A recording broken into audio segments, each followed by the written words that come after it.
Hey, what's up, y'all? Welcome to Solo Game Day here at Heavy Cardboard. Teach, play, and discuss medium and heavy strategy board games, war games, 18xx. I am your host, Edward Euler. Happy to be joined by y'all today because it's Solo Game Day, so it's just you and me today, hanging out, doing a little economic monastic living, as you would. So today I am playing Labora, designed by Uwe Rosenberg, published by Lookout Spiel, Z-Man Games, and a host of others. So welcome everybody watching live around the world as well as after the fact. Very excited to be playing this one. It's been a while since I've been able to play it, and a lot of the patrons were asking for this, and so they ask, they get, usually. So there you go. So like I said, welcome everybody. Before we get started, big thanks to all of those patrons who help make all of this possible. You want to become a patron, you think the quality of the show and what you get out of it is worth $1 or $2, I certainly would appreciate it. You can go to pledgehc.com, directly below me right there, and subscribe to the channel, give it a thumb, do all that fun stuff. All right, Labora. Agricola is still my favorite Uwe Rosenberg game. This is second. And this would overtake Labora if it were to ever get any expansions. So if you guys have played Labora and enjoy it, if you see it today and you really want it, I know it recently got reprinted, we need to let the powers be, or that be, know that we want more cards. More decks for this game. Agricola has 432,744 expansion decks, or Labora has 0. We need to change that. Collectively, we need to change that. We can do this together.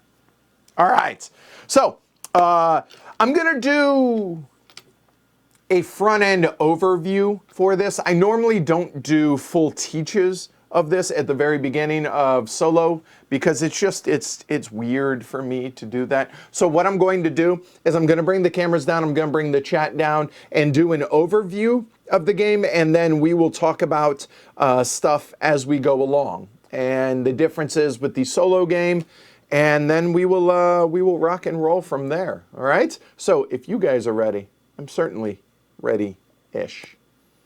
I'm not going to win, but I'm going to have fun trying to not lose badly. How's that? Yeah, let's go with it. All right? So if y'all are ready, hopefully you are, let's get into Labora. All right? All right. So,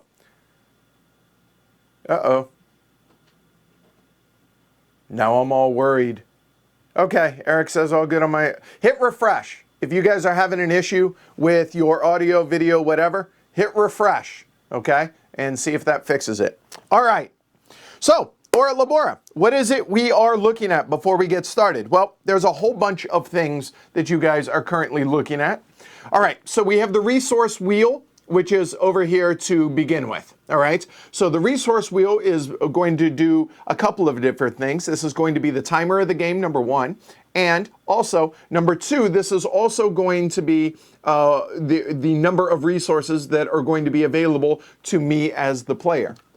Then we have additional buildings that will become into play. So when we get around, after 12 rounds, I believe it's 12 in the Solo game, when the wheel sweeps past the A buildings will come into play. Then we will move the A over to the B, and the B's are right here. Then when that the B's, I lied, are over here. Then when that sweeps past, we will bring the B's in, so on and so forth. The C's, the D's, and then after the E, that will trigger the end of the game. So that's what we're looking at between those stacks of cards and over here and the resources that are on that. I'll go into that more in detail in a little bit. Then we have the plots and districts over here. So these are additions that can be onto our player boards that can be bought by the players, or in this case, by me and me only. Now, in the Solo game, and I'll talk about this again in detail in a bit, but these are reversed. Normally they're cheapest to more expensive. Now they are more expensive to cheapest in the Solo game. Then all of these cards right here in the middle. So again, I tried to make things pretty concise, and I need to leave this area clear for where my board expands. All of these are going to be building cards that can be built into our tableaus. And by our, I mean both my tableau as well as the nasty neutral player into his tableau. Then down here, I have 4 settlement cards that can be built into my tableau and will be worth, hopefully, large amounts of victory points at the end of the game. Here, all right? Now, I will be acquiring 4 more automatically settlement cards as we go along as these cards get released. Those are over there just to remind me as well. Then, each player, and by that I mean me and the neutral player, both have a player board. Now, my player board is set up for regular play. I have 2 peat bogs, or I think they're also called moors. That's it. Or peat bogs or whatever, because they provide peat. I have 3 forests as well. And I have a couple of other empty building spaces. I also have 3 printed buildings already on my player board. The neutral player has the same 3 printed player buildings already printed on his board. He has none of the forests and none of the peat bogs because he doesn't actually take any actions in this game. He just hoovers up available buildings later on. But he does start with the builder's market also on his player board as well.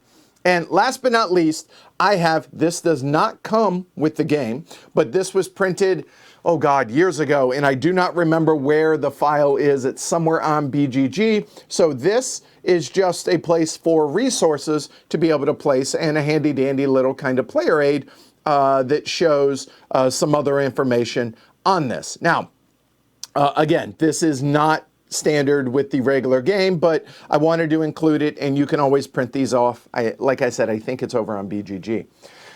And finally, every player, both me and the neutral player, has 3 pieces, 2 of which are lay brothers or lay person, just regular pawns, workers, and then a prior. And a prior has a special ability. It works the same as a lay person, but also has a special ability, which we will talk about here in a little while. And then off screen, there are a plethora, of resource chits here. And to be honest with you, it didn't make sense for me to clutter the screen with all of those, etc., etc. So all of that is going to be off screen for the remainder of the game. Oh, and there is a handy dandy little score sheet there at the end. All right, so that's everything that you're looking at. That's a whole lot of stuff. I realize that. But work with me on this, all right? So, what is it we're trying to do? Well, in a nutshell, the solo game, and in general, how a turn is going to work, we're going to advance the wheel. I'm going to use these workers to go onto buildings to get resources or to build buildings to get other districts or plots to add on, to add more buildings, to then score victory points at the end of the game. All right? So let's go ahead and take a look a little bit closer here at the building cards. And in fact, yeah, let's talk about the building cards here a little bit more in detail. There are essentially 2 different types of building cards in the game. There are regular building cards like these up here, as well as those down there. And then there are cloister buildings as well. Cloister buildings are the yellow buildings there. So as we build buildings, you'll notice that there is going to be a couple of requirements for these buildings. They will have a location on where they can be built over in the top left corner of each of these, all right? So for instance, this bakery here says that it can be built on a coast, on a plains, or on a hillside. Oh, my head was in the way. Sorry about that. The coast, plains, or hillside. Our player boards, and I'll use this one as an example, these are all plains areas all through all of these areas. These are going to be hillsides there, okay? And then coasts are these spots over here. Now, in addition, on the backside, there are mountainous locations as well. And mountains are going to be in these locations as well. Okay, so when we acquire these, we will have to choose whether it's going to go over here on our coast or whether it will go over on the other side as more hillside and more mountainous. All right. So getting back to this, there is a requirement on a location on where they can be built, and then you must spend building resources, which I'm sure you guys would assume. So in this case, it is 2 clay and 1 straw to be able to build that building. Then you're going to notice down below that it has a shield. And in those shields are going to be the base number of victory points that building is going to be worth at the end of the game. So in this case, again, talking about the bakery, or maybe we should go ahead and talk about one a little bit more central. We'll talk about this Harbor Promenade here. It is worth 1 victory point at the end of the game once it's built. Okay, easy enough.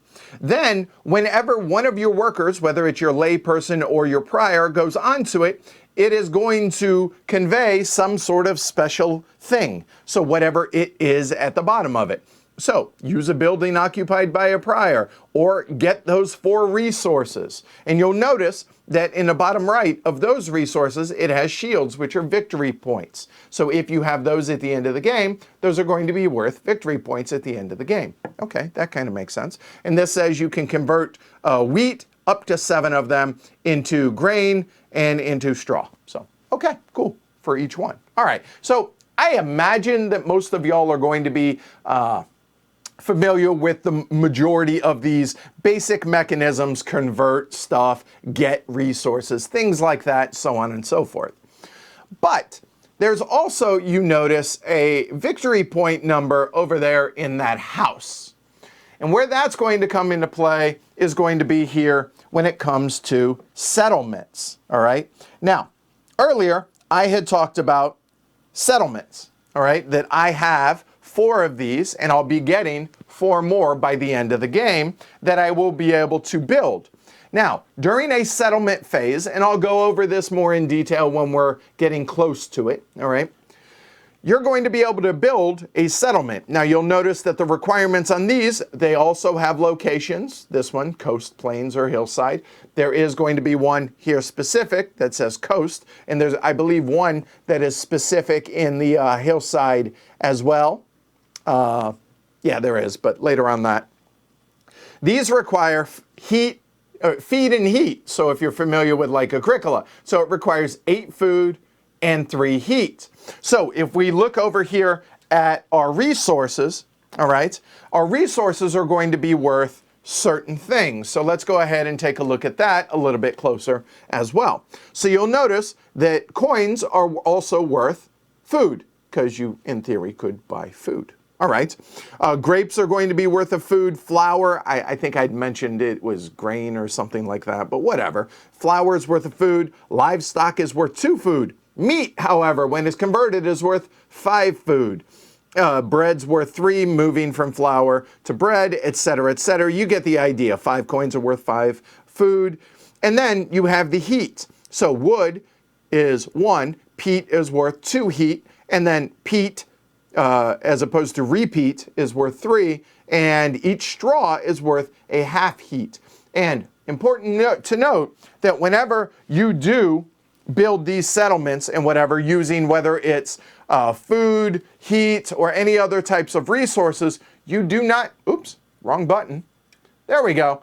You do not get change. So if you spend, say, 10 food because you had 2 meats there, you will not get change for that, okay? So there's that. All right, so that kind of goes over the cards a little bit more in detail. One other big thing that I forgot that I have not talked about is this game comes in 2 versions. Let me rephrase that. There are 2 versions of the game that come in the box. There is the Ireland version, or the Irish version, which includes, I think it's beer, and I think beer, right? And there's one other resource. And then there is the French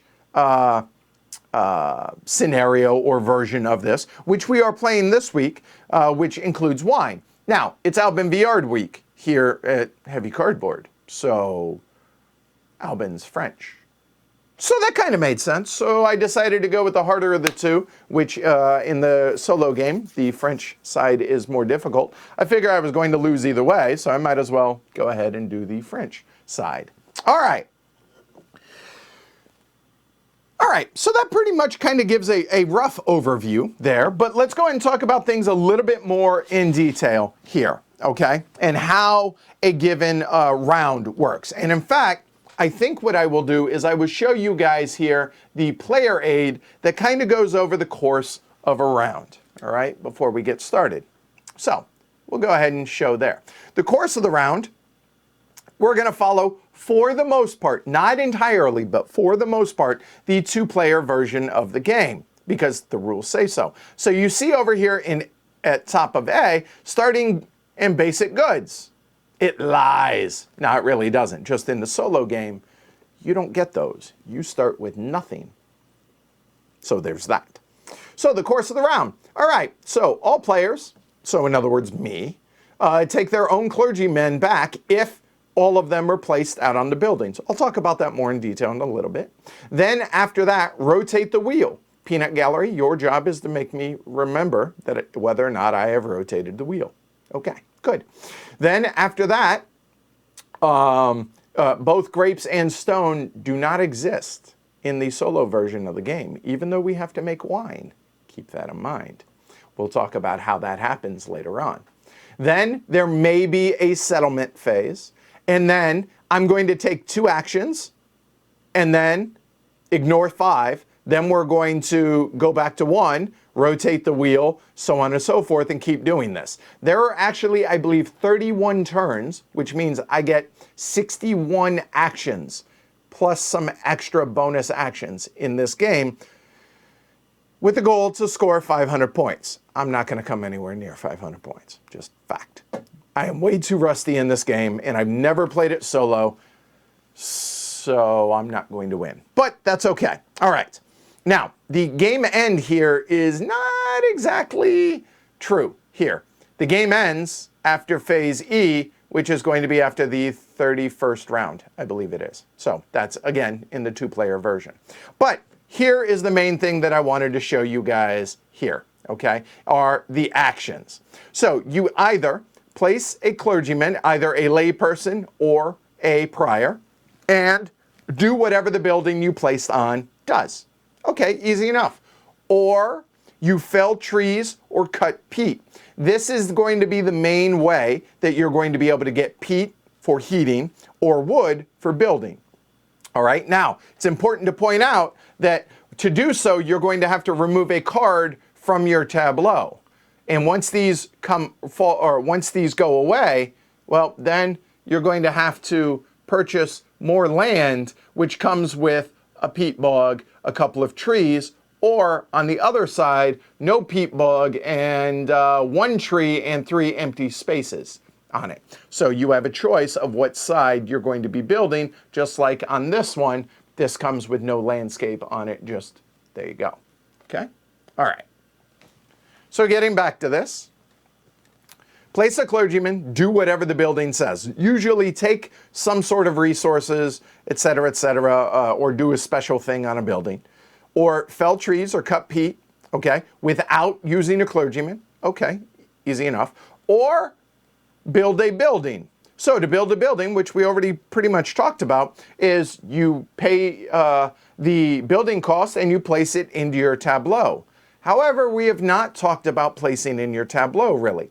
You'll notice that it says cloister buildings must be adjacent to each other. Adjacency in or at Labora is always orthogonal.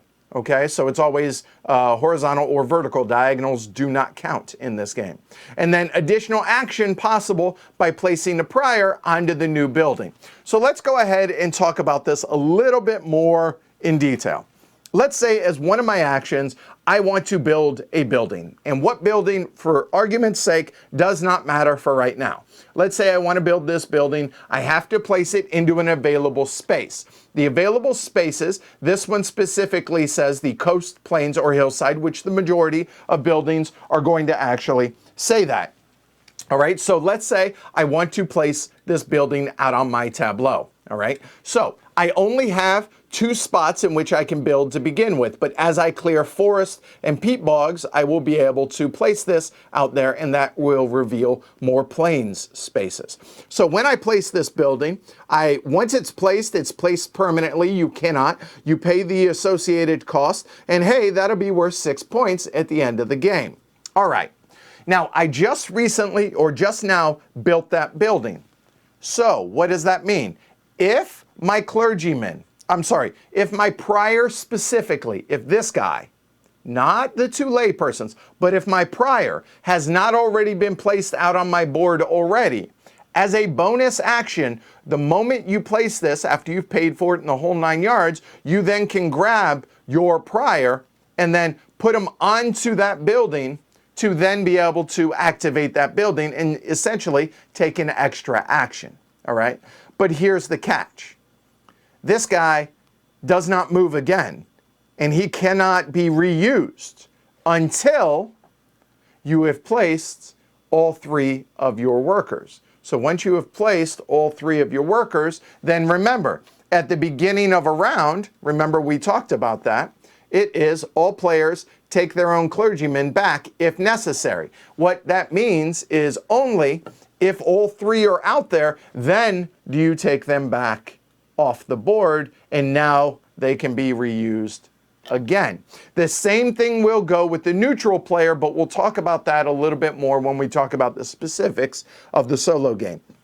But that is a really, really key thing at Labora, is making sure that you have your prior available whenever you build a building so that you can get the bonus action of being able to do whatever that building does when you're ready to do so. So that is going to be an important thing to be able to do. And then don't forget to clear your workers off at the beginning of a round. Also, Peanut Gallery helped me out with that. All right. But then there might be a settlement phase. All right. So when this wheel comes around and sweeps past wherever that blue house is, that signifies the letter. So A, we're going to go into settlement phase A. All right? So how that works in a normal game is move the building marker to the next letter, so from A to B, B to C, C to D, etc. Then each player may build maximum 1 settlement and buy a maximum of 1 landscape beforehand. So building settlements. Remember, what are the settlements? The settlements are going to be these buildings down here, okay? And you'll notice that these have orthogonal little arrows, up and down, left and right, okay? So let's say I were to choose, let's say I build maybe the farming village here. Better yet, you know what? We'll talk about Shantytown here to begin with. So let's say I pay the 1 heat and the 1 food to be able to build that. And then in addition, I may buy the top landscape or the top plot. So I can buy 1 of those if I wish to do so, okay? So the reason I want to build these settlements is going to be because at the end of the game, this scores 0 points. And then this shantytown is worth actually -3 points as well. So you might be asking yourself, why would I ever want to build shantytown? Well, you might not want to, because there are other ones that are going to be far better. However, you notice it says the dwelling value at the end of the game. So in other words, when this is at the end of the game, when we score, this building or this shantytown is going to score itself. It's going to score this 3 points for the clay mound. It's going to score that 1 point for the stone merchant. It's going to score anything that you may have built there. And then on top of that, if you have built other landscapes up here and you built another building there, you're going to be able to score that for that one. And then if maybe you put another one right here, you will score another settlement there. You will score everything above, below, left, and to the right of it, etc., etc. Okay? So just kind of giving you an idea of how the settlement phase will work when we actually get to building settlements. Now, there are 5 settlement phases in the game. A, B, C, D, and Echo, and the game ends after E. You have 4 and you will gain 4 more. That's 8. There are going to be ways to be able to build additional ones, but as it is, you have 8. And as a base rule, you can build a maximum of 5 unless you build, I think it's the castle, which also allows building of more settlements as well. All right? So that's kind of the gist of how you play Or at Labora. But there is one other thing that I have not talked about yet, and that is taking additional actions, okay? Let's talk additional actions and then we'll talk about using other players' workers. All right, so additional actions before or after your main action. So in the solo game, you get 2 main actions. So what that means is that you're going to be able to take one action and then take another action. So again, those 3 actions are place a clergyman, fell trees or cut peat, or build a building. So I'll be able to do that twice every turn, okay? In addition to those, either before or after each of those individual actions, you can buy one of these if you wish, along with doing that during the settlement phase, remember.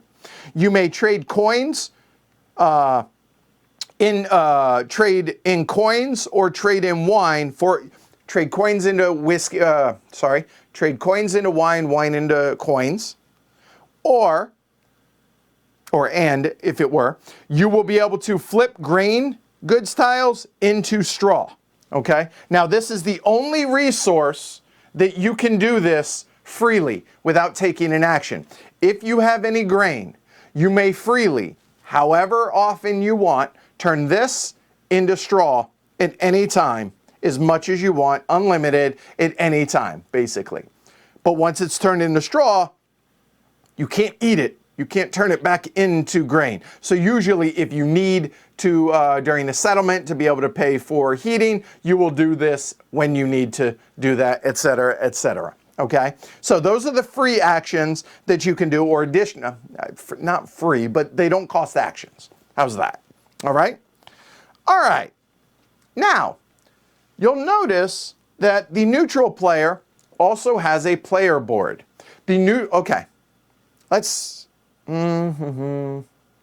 Let's just talk about using other players' workers before I go into the specifics of the solo game, okay?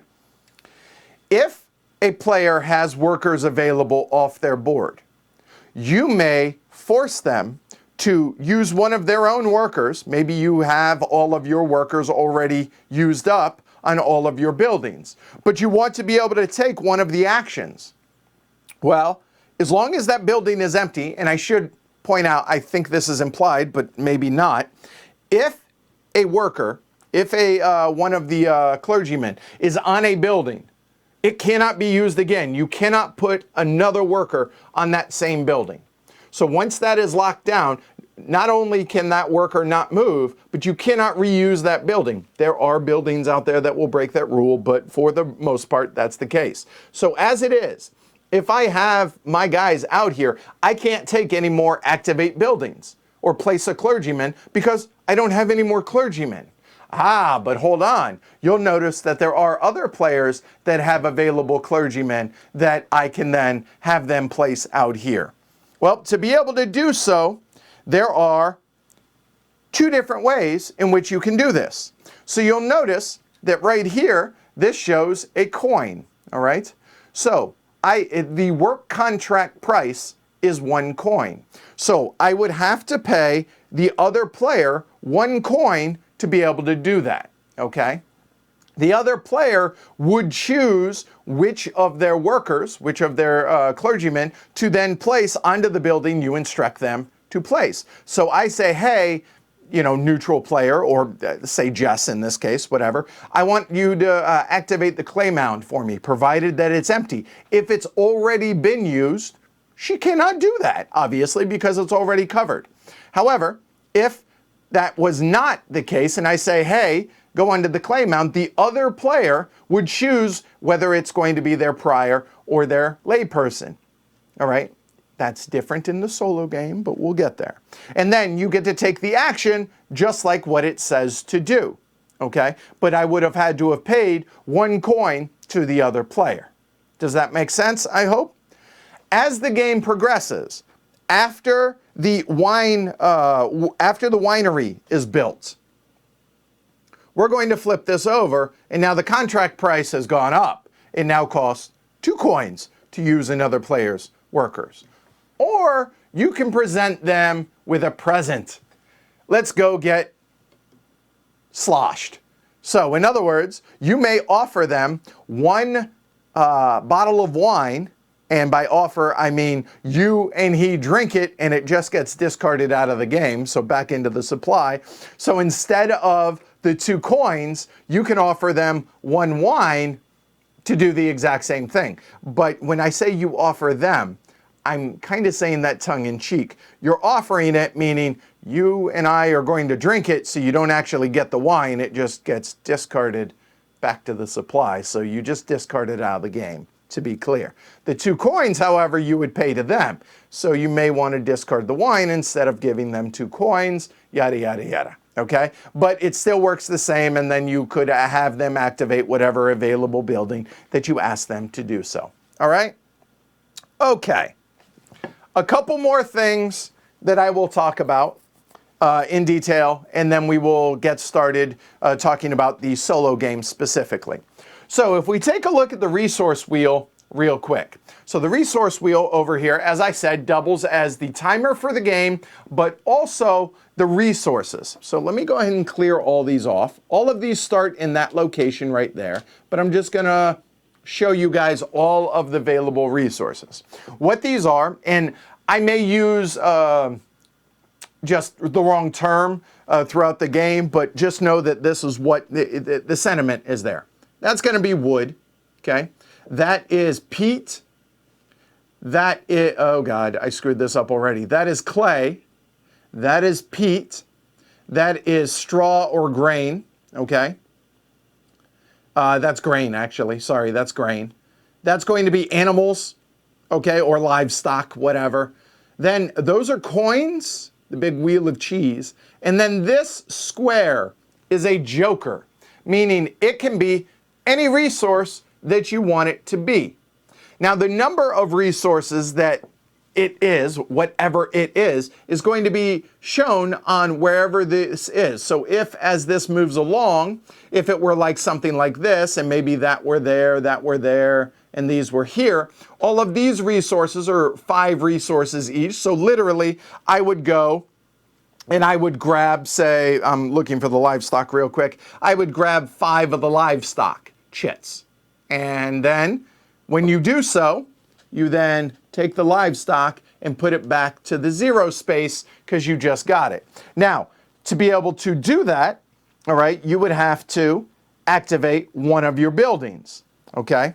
So if you take a look at the various buildings out here on your player board, you'll see right here is you get livestock. So you do that, all right?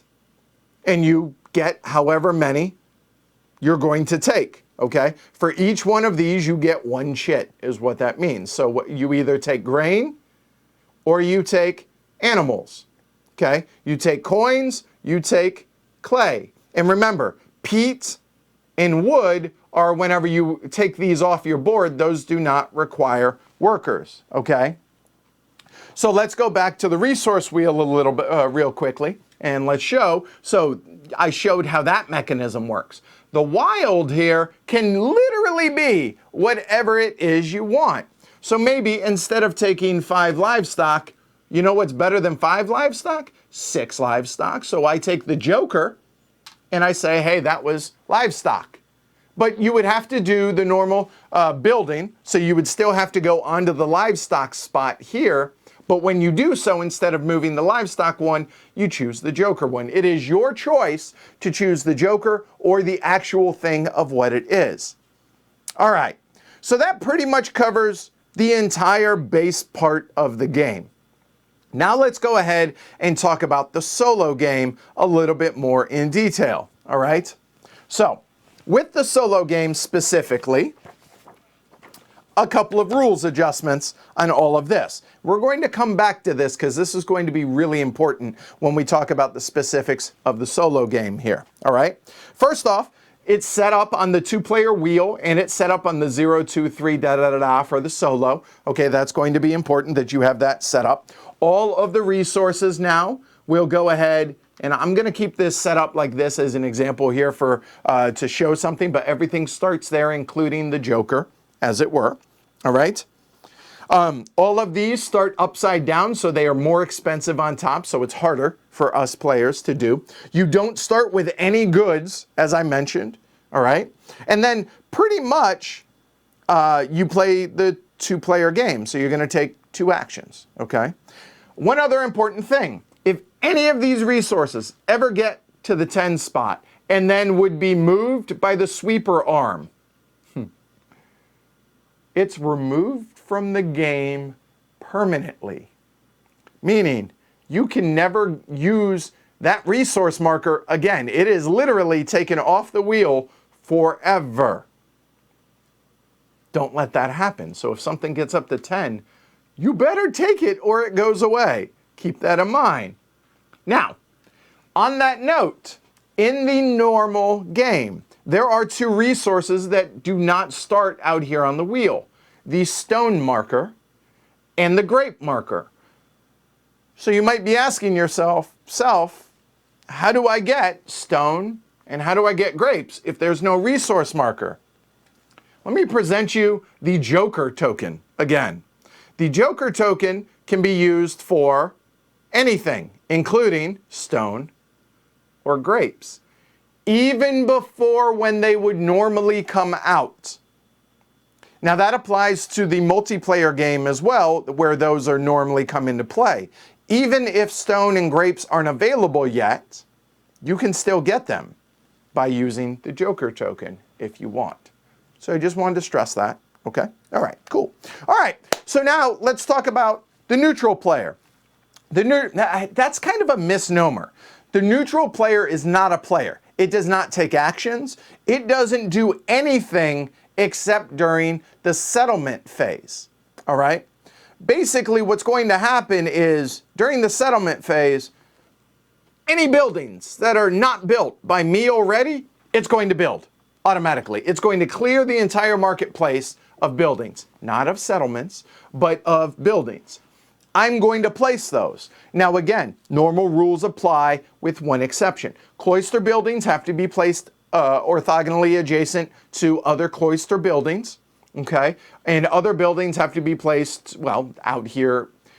The rule that you do not have to follow for the neutral player is anything that says coastal, hillside, mountain, ignore all of that. So if something says mountain, you can still build it in a plains area, but only for this guy, okay, or this non-player thing. So you can overbuild on top of buildings. So in other words, if I build like that, if all the places are already filled up, I then can build a cloister building on top of a cloister building. I can build a regular building on top of a regular building, etc., etc. It is my choice to do so, but you have to do it in a reasonable way. In other words, I can't just keep putting the same building on top of, you get the idea. Once all of the spaces are filled, you're going to have to, because there's going to be a bunch of buildings, in theory, left over, all right? And the neutral player will never get any of those, all right? The other thing that will happen is I mentioned earlier that whenever you pay a work contract for the other player to put out these guys, they get to choose. Well, they don't exist, so I get to choose. Okay, that's cool, all right. So I will probably place these guys as well, potentially. However, during the settlement phase, when he builds all the buildings and I put him out there, if his prior is available and not on a building already, I then can place him onto any newly built building out there and go ahead and take a bonus action as well. So that's kind of nice. So kind of like whenever I build buildings, I get to use his as well, except only during a settlement phase, if it's unused. So that's going to be one of the strategic things that I'm going to be trying to do during the solo game. All right? So that pretty much covers it. And when we get to a settlement phase, I will talk about how a settlement phase works. Other than that, that's how you play War at Labora. All right, cool. Any questions?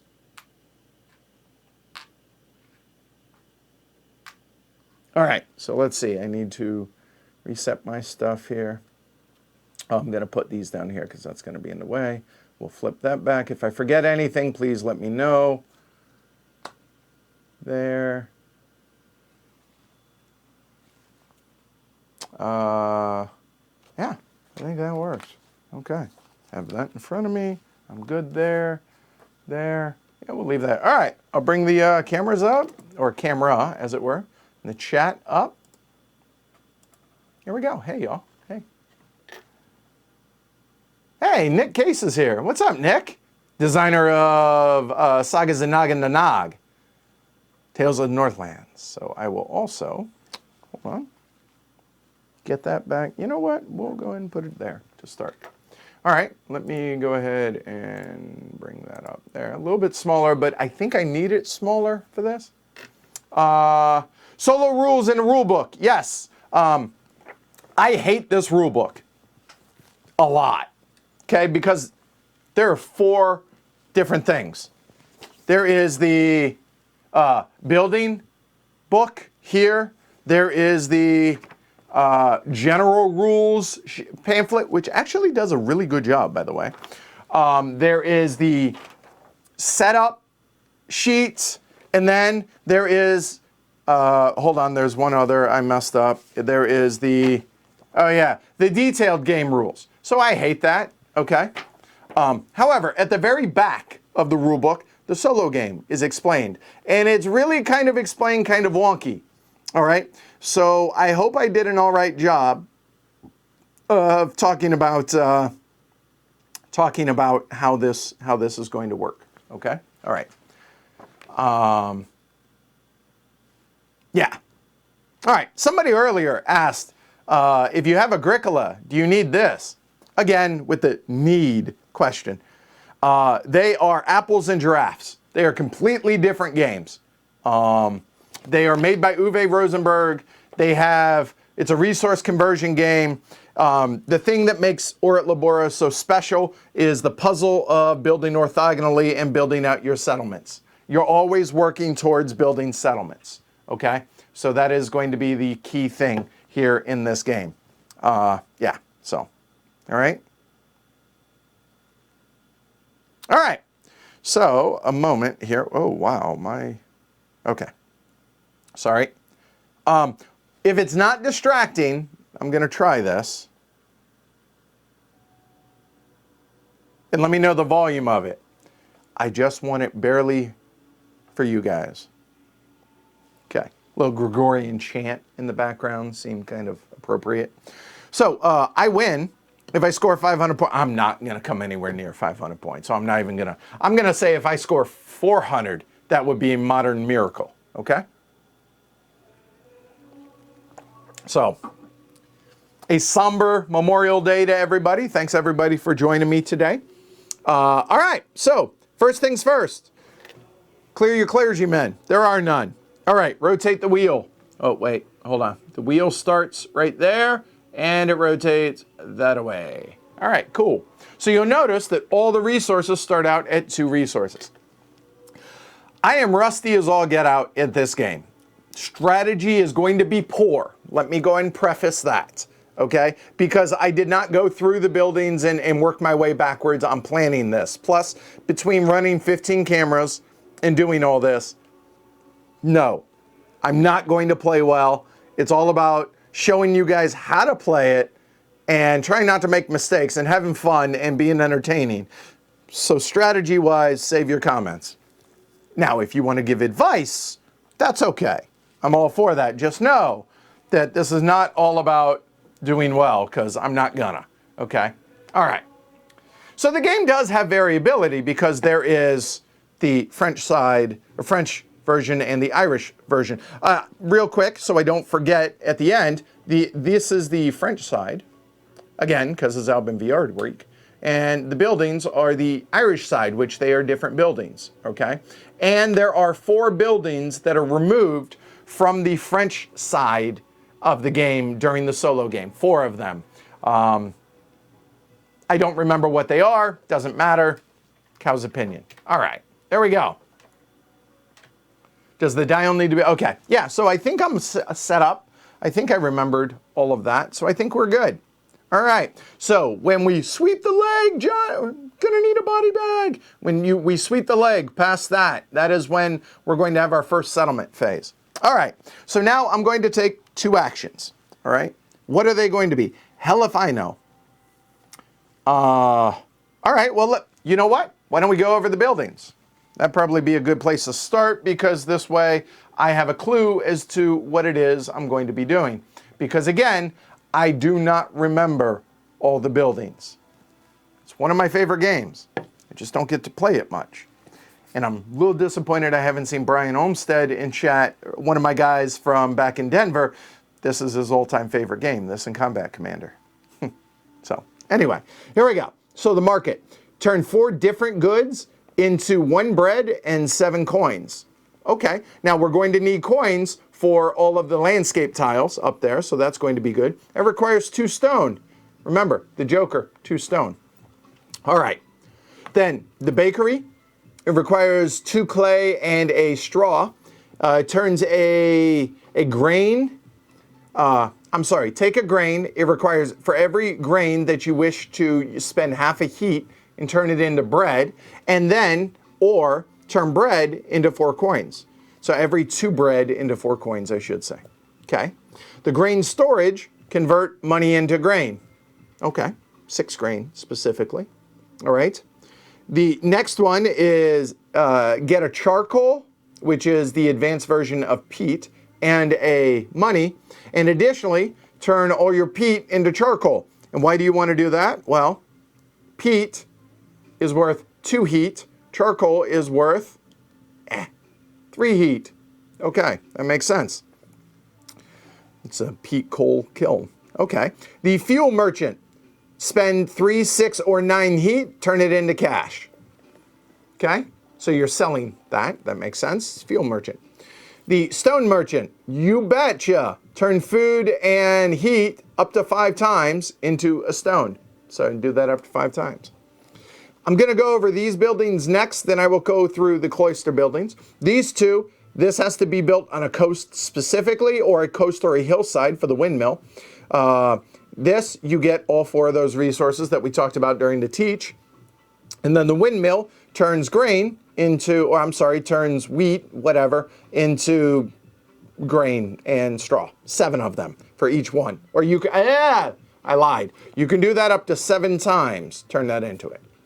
And then these cloister buildings, remember, must be placed next to, orthogonally adjacent to other cloister buildings. And you start with 1 cloister building. So the only spot you can build in at the beginning of the game is right here, unless you build one of these, which will then go over there. And if so, I will zoom out. So there we go. Okay, cool. All right. So use a building occupied by a prior, yours or the neutral players. Nice. No more than once per action, get a grape and use an unoccupied neighboring building. So in other words, if I'm there, I then can get a grape and then I can use that building because it's unoccupied, adjacent. Remember, adjacency is always orthogonal. Okay? And this one says turn in 3 different goods once to get 6 identical basic goods. What are basic goods? Let me go ahead and refresh your memory. I don't even think I covered that. Those are your basic goods right there. Okay. So we have basically everything that's out on the resource wheel. You have clay, wood, peat, animal or livestock, whatever, wheat, and coin. Okay? All right. Yes, the setup and the order of the buildings is always fixed. In other words, the A's are always the A's, the B's are always the B's, etc., etc. So I was hoping that stalling like that would help me. Oh, I also should go over the builder's market as well, because I feel like that's going to be important. If I pay him a coin to use, I then pay 2 coins to the game, and it would get me 2 wood, 2 clay, a stone, and a wheat. Okay. All right.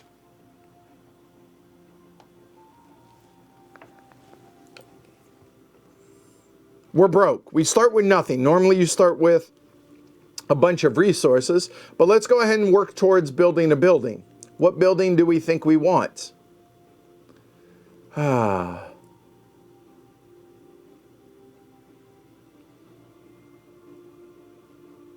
mean, I'm not going to lie. The market's nice, right? Being able to get bread, which is going to be food, which we're going to need for settlements, and then getting coins, which we're going to need to build out our tableau, because we are definitely going to be wanting to do that. And I can get 2 stone because of the Joker, right?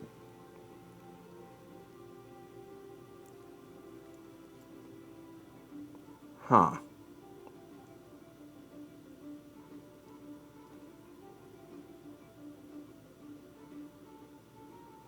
Oh, I cannot get stone yet. I lied.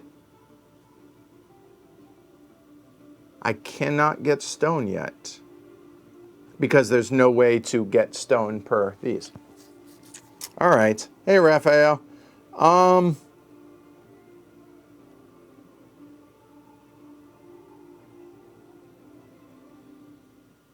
Yeah.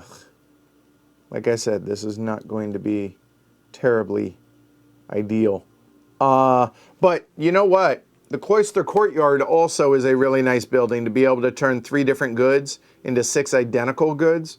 That seems like a pretty decent thing to do. So I think the first thing I'm going to do is go ahead and clear out.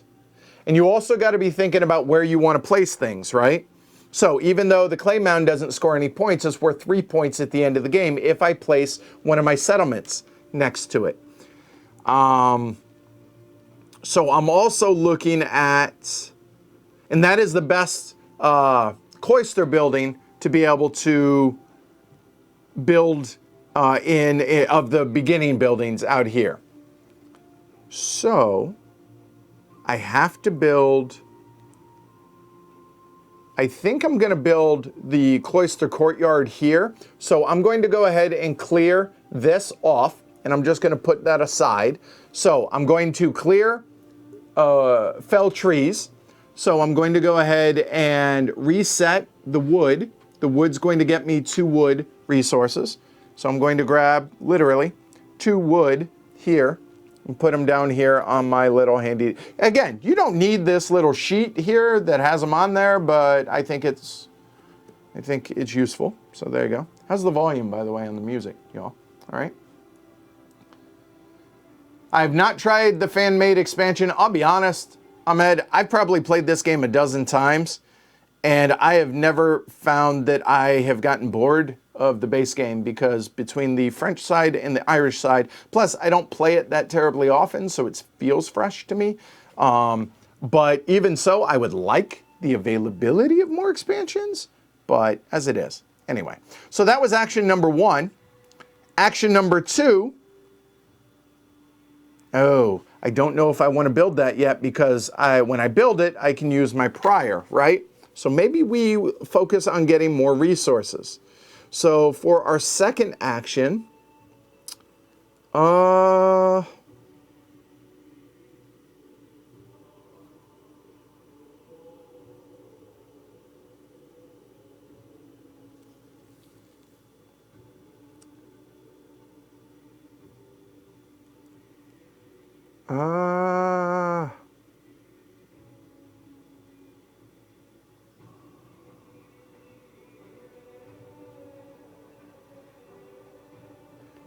I think looking to get these going, to be able to purchase those buildings, is going to be good. So getting clay also is going to be important. So let's go ahead and place one of our workers out here into the clay mound.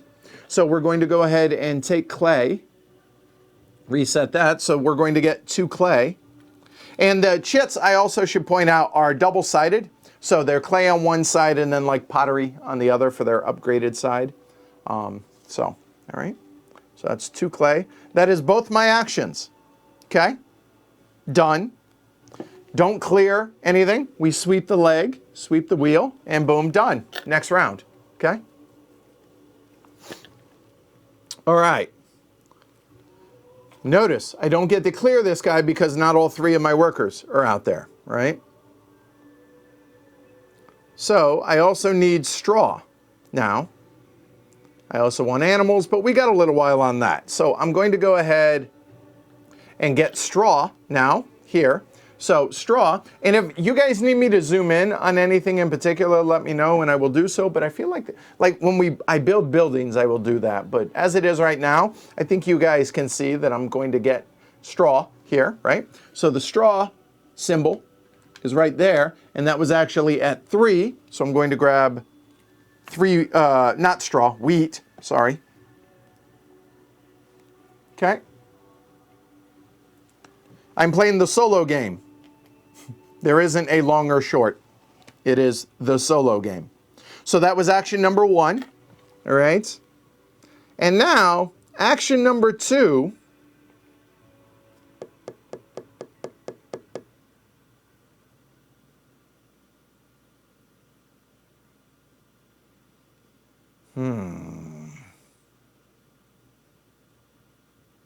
I think I'm going to wait until the 3rd turn to start building. This way I have multiple resources to be able to convert that as well as the peat coal kiln. But the problem with the peat coal kiln is it's -2 points. You'll notice. So take a look here. So I don't want, it's worth 4 points at the end of the game, but I do not want to place this next to a settlement card. Okay, so that's something to keep in mind as well. Oh hell, what am I trying to do now? I think we get some peat. So I'm going to go ahead and clear off a peat here for my 2nd action. So that will go away. So peat is going to move all the way over to there now. And I'm going to get 3 peat.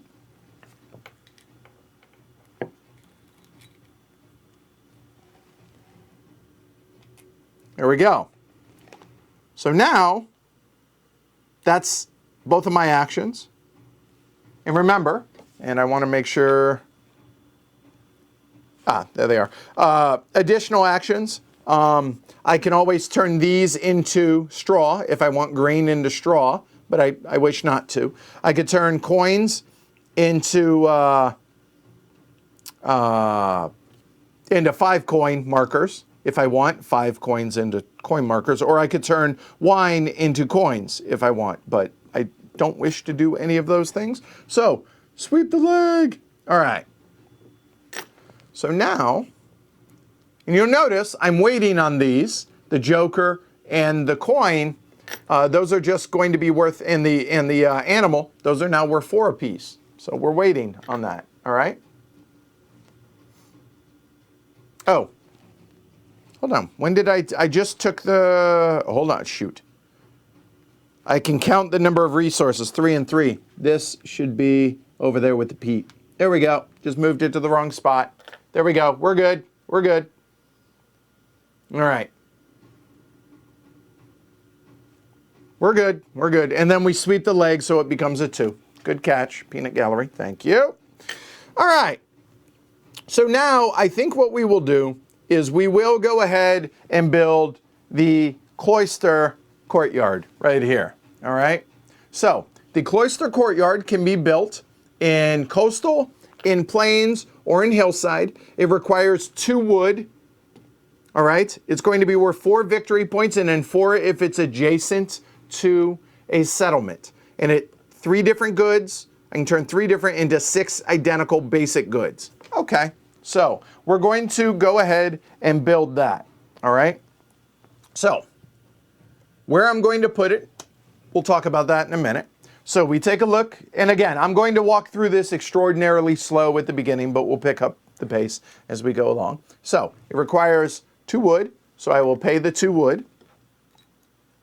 Okay, then from there, where do I want to place it? Well, it is a cloister building. I literally only have one choice. That is the only place I could build unless I had built something over here already or something down below it, which I have not. So therefore, that is the only place that I can place it. All right, now I just built a building as my first action. Hold on. Yes. All right. Hold on. Do I want to do that as my second action real quick?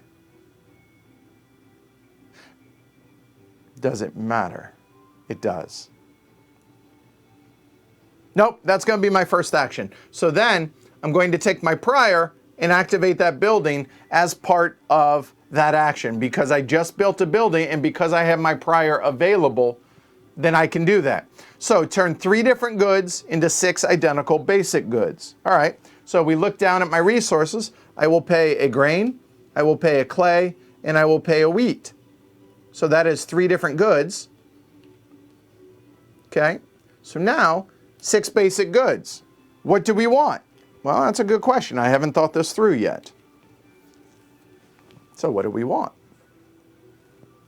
Well, and again, a reminder, the basic goods are clay, wood, peat, animals, grain, and coins. Okay? I could get, $6. I could get 6 coins, which is going to then free me up to pay to be able to do these actions as well, if I want. So I'd be able to double up actions. Oh, I can't take clay here, but I could take clay there for a coin. So there's that. I could, double up coins and the Joker as coins. That would give me 8, and I need 8 for more landscape, which I'm going to need as well. I got a while before I need any kind of livestock for food for building any of the settlements. I was really hoping you guys would chime in on this.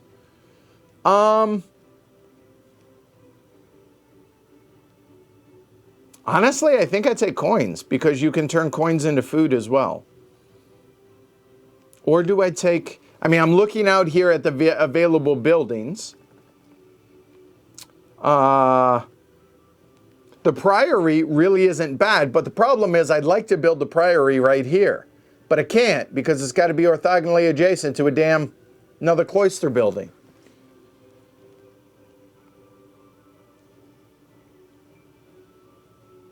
So I really need coins to be able to maybe... Yeah.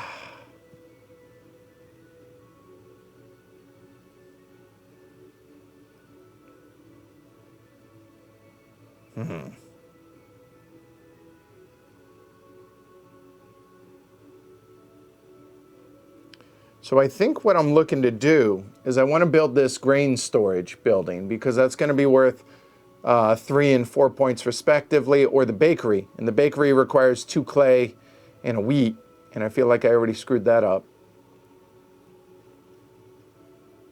So you know what? Allow me a tiny little mulligan. And my first action would have been to take wood. So I would have taken 3 wood first as my first action. I think that makes more sense. And then as my second action, I will have done that. Wait, clay, not wood. Oh, I can't. Okay, never mind. No, it doesn't make sense. So never mind, I won't have done that. So, what do we take as our resource? We could take clay, actually. You know what? There's 4 buildings out here that require clay. Let's take clay. So we're gonna take 6 clay as part of our identical goods. So 1, 2, 3, 4, 5, 6. So we now have a total of 7 clay there. Okay, that's a stack of clay. There, you guys can see a bunch of it. All right. Coins is valid. This is my first solo playthrough of this, so I am not going to speak ill of doing that. I don't know, to be honest. So that was action number 1. Now action number 2.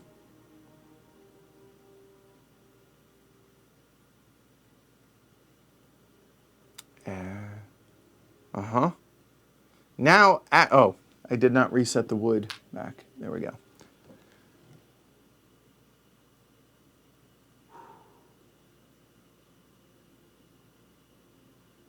You know what? I think action number 2 is going to get wood now. So now I will clear that, and now I will take the 3 wood.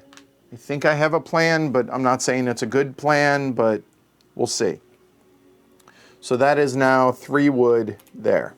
Okay, so that's the end of that round.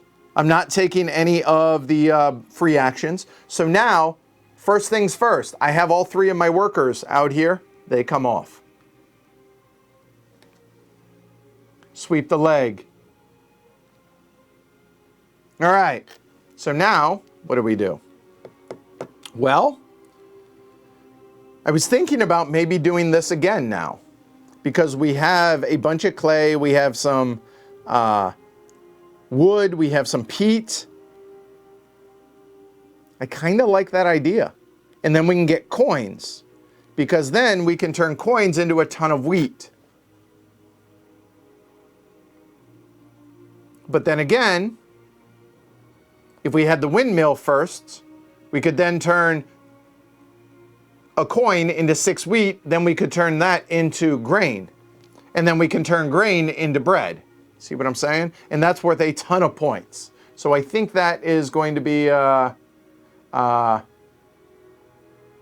nope. Hey, Oda. And Oda, in the solo game, these are reversed. These go the most expensive. So they're intentionally reversed to where they are most expensive to least expensive. That is part of the solo game. Okay? All right. Cool. All right. Oh, man, so much to do.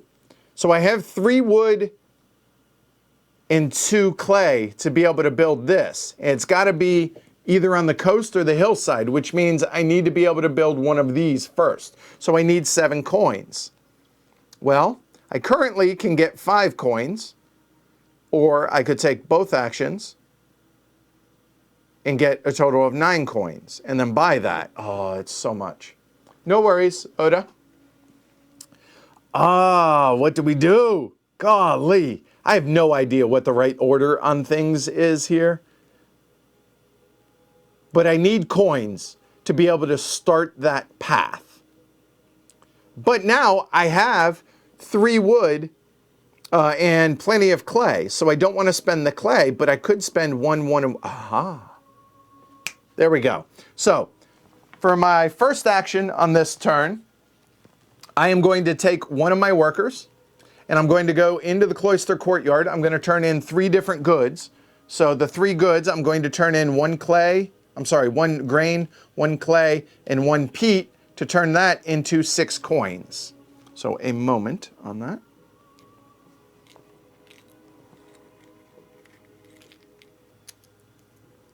One, 2,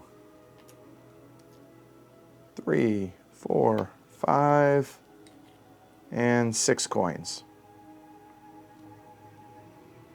All right, so that is done now. Now that I have coins, and I have wood and grain,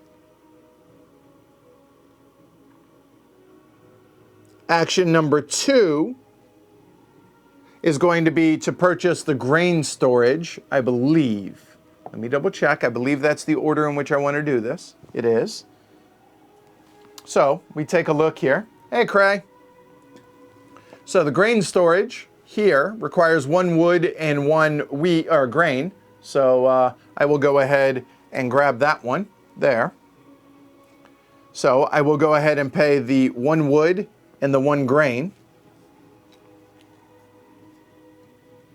So now I'm going to go ahead and place it there. And this does not need to be orthogonally adjacent to anything in particular. But what I'm trying to do is I'm trying to set up for large scoring with my settlement buildings, okay? So whenever I build one of these settlements, which ideally I'm looking at you, Market Town, okay? So I'm going to need 7 food at the end of it because it's going to be worth 2 points, and then it's worth 2, and then it's going to build or score orthogonally adjacent, because then it's going to score 4 there, 4 there, 3 there, and then something hopefully up above it. All right? All right. So we went ahead and built that. Then we do have our prior available, and actually I think I'm going to keep those up there as long as I can. So I have my prior available, so I will go ahead and do that. So then I will turn 1 coin into 6 Vite. Uh-oh. Well, it was royalty free. All right, we're going to have to go on to Ronald Jenkins at this point now. I don't want to have this taken down because I'm playing copyrighted music. So, a moment. So there is my 6 grain, and that was action number 1, action number 2. Allow me a second to pause.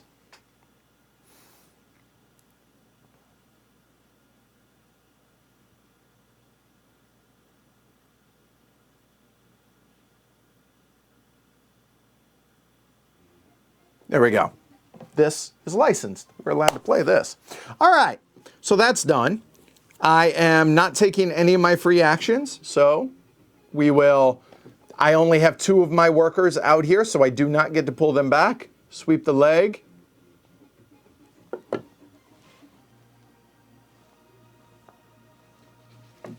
little early on the drop, my bad. Apparently, Jess and Cooper just came back from a walk, and Cooper is bouncing around down there. All right, so what are we trying to do now? So now that we have a ton of grain and a bunch of clay, we have a little bit of wood. I need a little bit more wood for this, but I still need more money. I currently only have $5, and I need at least 7. So I think now is the time we will go ahead and take some cash. So we're going to take coins. So I will take just the regular coins. That will come over here to the 0 space. Hey, Cooper! And so that came from there. So that's 6 coins right there.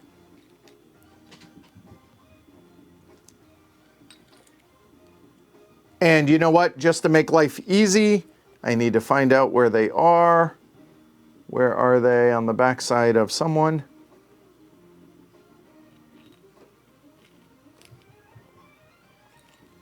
Oh, shoot. I think that's the one resource I didn't bring out, isn't it? No? No? Where the hell are the coins?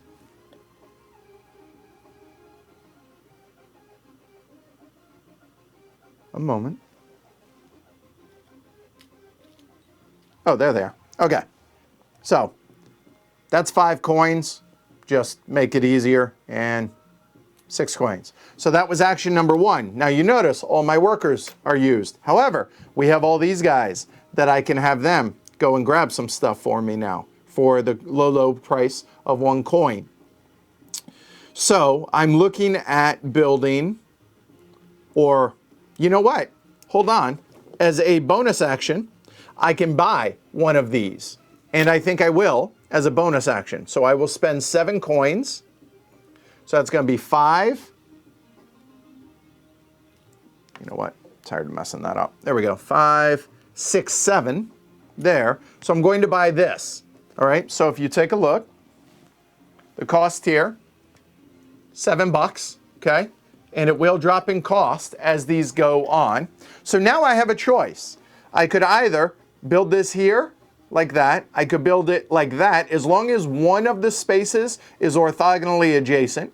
So I have 2 options there, okay? Or I could flip this over and build it over on that side and then just zoom out. And same rules apply. I could either do like this or I could do up there, not covering the buildings, just showing you guys. But we take a look at the windmill that either needs to be built on the coast or the hillside. Well, the fishing village also needs to be built on the coast. And you'll see that the fishing village settlement is worth a hell of a lot of points here. But I haven't really set up for that yet. But again, we have the windmill, and the windmill can be placed over here. So I don't know if I wanted to do, and just showing you guys this a little bit, if I wanted to put the windmill there And this space is orthogonally adjacent to both of those, right? So, oh, hey, Jess.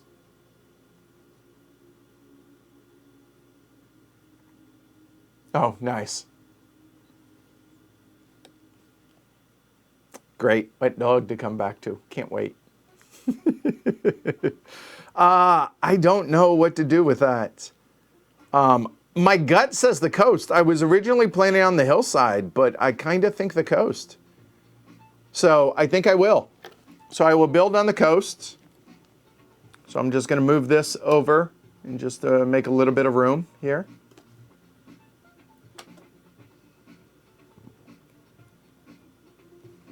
All right, so I'm just going to put that right there. There we go. So I still have one action left because that's a free action in which to do so. And now what the hell do we want to do? So we have all this wheat.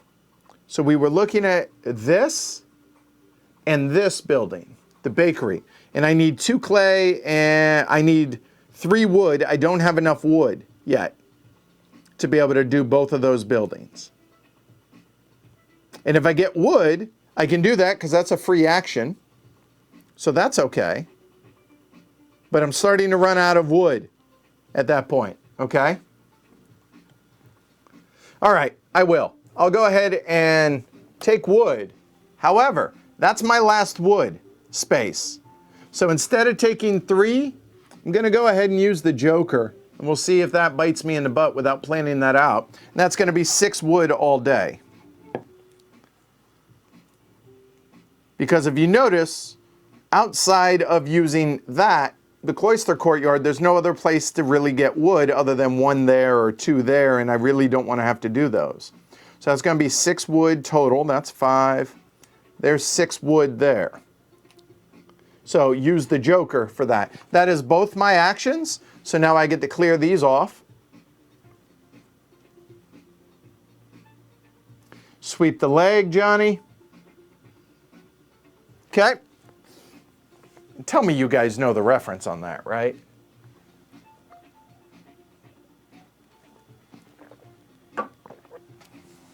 Or a land war in Asia. All right. So, the catch here is I don't want to build buildings twice in the same round, or in, they have to be every other round because of the fact that my prior can only be used once, right?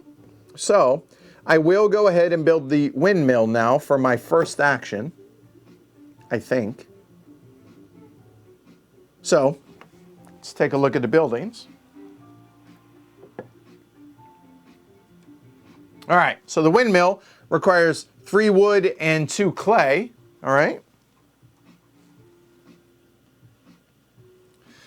So, 3 wood there and 2 clay there. And you know what, actually? I know I'm going to build more up, so allow me a little adjustment. I'm actually going to do that. Does it matter? No, it really doesn't matter. So never mind. So I will build the windmill there. Now, unfortunately, because it, oh, wait a minute.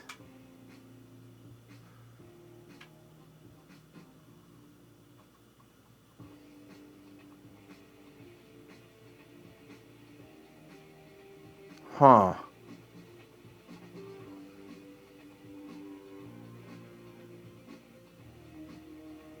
What I'm thinking is if I build that on the hillside, I would actually,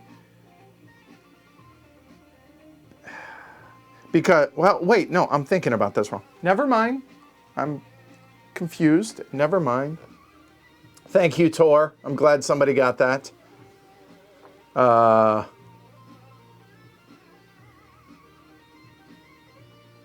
Okay, let me show that, Cray.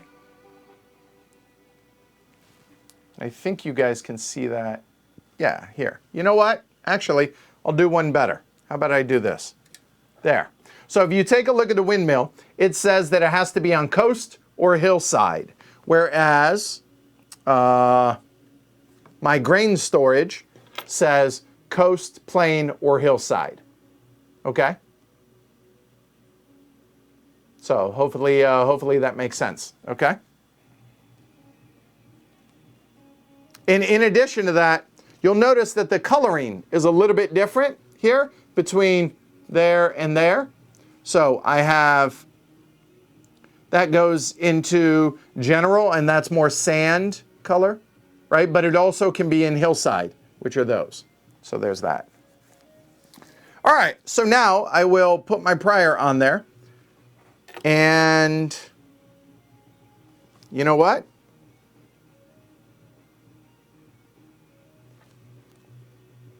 I can do this up to 7 times.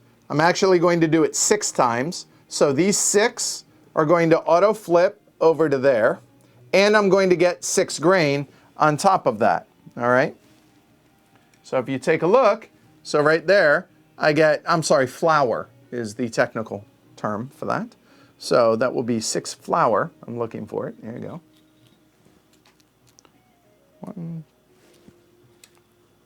1, 2, 3, 4, 5, and 6 flour.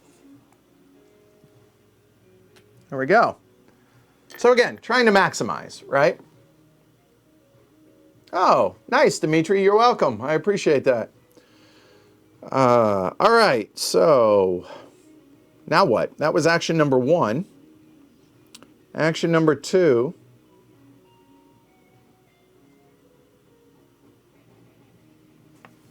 The hell do we want to do now?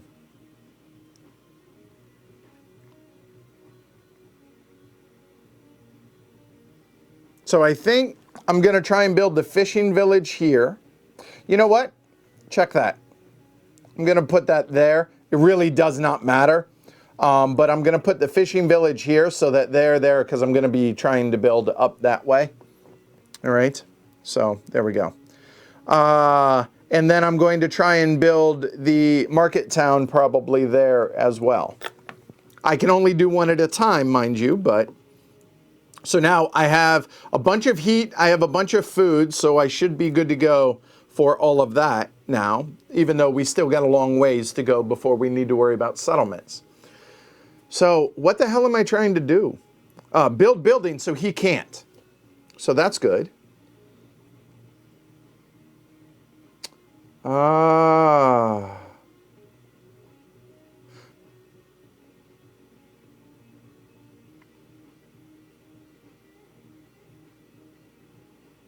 now that I got a bunch of grain, I'm looking to build the bakery in a couple turns once he's released, because I want to be able to make use of that. So, all right, so what do we want to do? I want to do something over here. I don't want to build. I think next turn, I'm going to take sheep and I'm going to take clay next turn. Or maybe I clear peat next turn. Clear peat and clay. So if that's the case, then I want to use one of my layperson now to do something. So could also take more wheat as well.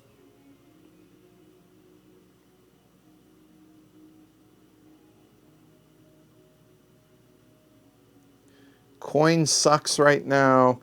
Oh, I can't take wheat because I want animals next. Oh, right. I need to take animals next turn. So it's going to be animals and peat. So then if I take clay, I'll take clay now. So because it's going to be, and I'll show you guys this. So on the wheel itself, all right. So clay is currently at 6. It's going to be at 6 next turn as well, so it makes sense to go ahead and take it, whereas peat's going to go up 1 and animals are going to go up 1, okay? All right, so I'm taking clay. It's going to be 6 clay. Oda's designed La Granja. He's designed, oh God, the Space Game, along with Michael Keller. I cannot think of it off the top of my head. Oh, he did Cooper Island that we just played. And Oda, one of the sweetest guys in the world. So there is 6 clay. That's a ton of clay. That was both of my actions, right? Peanut Gallery, tell me yes, that was both of my actions. You know what? I'm going to start using my coin to remember that once I've taken an action, I'll put it up here, all right?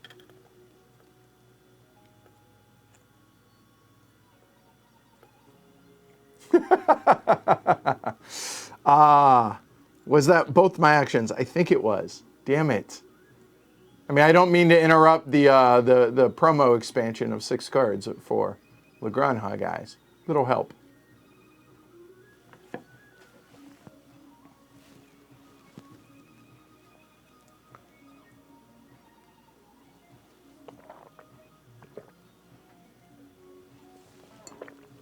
More, this is Portland breakfast. That was.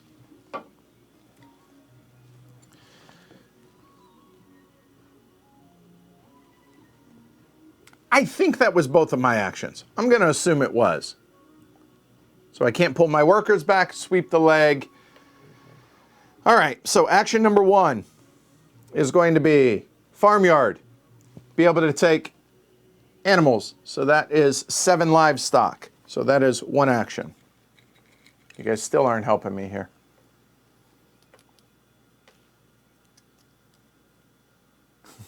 Me too. The heavy cardboard meetup at Essen is one of the pinnacles of the year for me, for sure. So I'm very much going to miss that. So among just Essen in general. So there are 7 livestock there. And the second action is to clear some peat.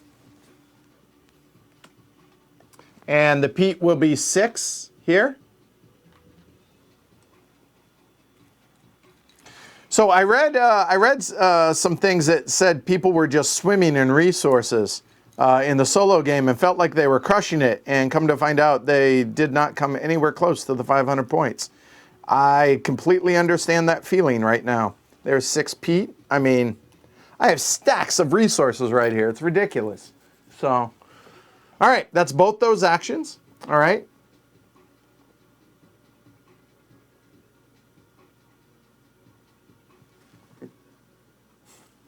All right, so there's clear these guys off there, sweep the leg. Now we're getting close to settlement time, but we still got a little while. So now that we have all these tons of resources, let's put some of it to work. So we are going to build the bakery.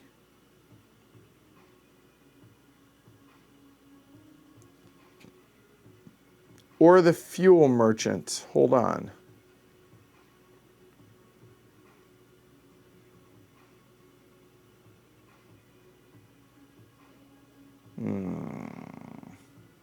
No, stay on target. We're going to build the bakery.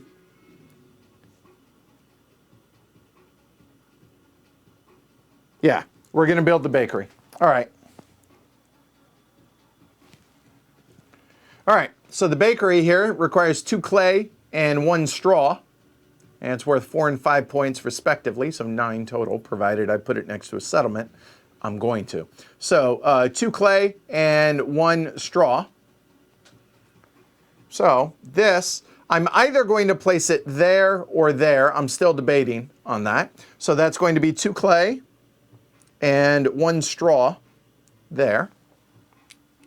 And remember, if I didn't have straw, but I had grain, I could then freely flip that over and turn that into straw to pay for it, because that's an anytime action, all right? So, all right, so that is paid for. And a 5 point is pretty good. So I'm gonna plan on putting something else, maybe something else there to where a settlement, I can score that building twice potentially. So I like that. I think that's a good idea. Now, remember, cloister buildings have to be built orthogonally adjacent to one another. These cats do not. All right? They just have to be on a clear space. All right? All right, so now I will go ahead and put the prior out. And let's go ahead and show you guys that. All right, so the prior says I can turn as many flour as I want, spending half a heat per to turn it into bread. Okay, so let's see how many we have. So I have 1, 2, 3, 4, 5, 6. So if I spend 3 heat total, so remember, you do not get change. So I will spend 1 peat, and I will spend 1 wood, or no, I will spend 2 straw for a total of 3 heat to convert those 6 grain here into 6 bread, and those are worth 3 food apiece. So those will just flip over, and I will get rid of those. But then when we come back to our buildings, up here, it says, and then, or I can spend up to 2 bread. I can do this twice, turn a bread into 4 coins. Well, okay, let's go ahead and do that, shall we? That seems like a good idea. I will turn 2 bread, which are worth 3 food, which 1 food equals 1 coin. So I will spend 2 bread into 8 coins all day. That seems like a good idea. So 8 coins. And again, just to save a little time, that's 5 and that's 3. All this making sense? Are you guys able to follow along? You guys, everything good? All right. All right, so that was 1 action. Yeah, that was 1 action. And now what do I want to do with my second action? Now I could build another building. I am allowed to build another building, but I don't get to activate it for free. And taking extra actions feels pretty damn good. So I'm going to move this over here. And that up there. And those are the 7 buildings still available.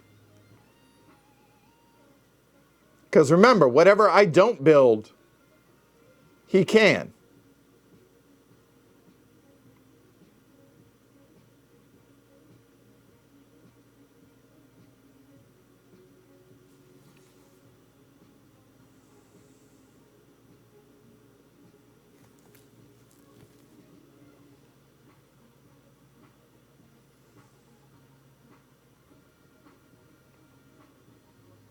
That actually was kind of a terrible placement in hindsight.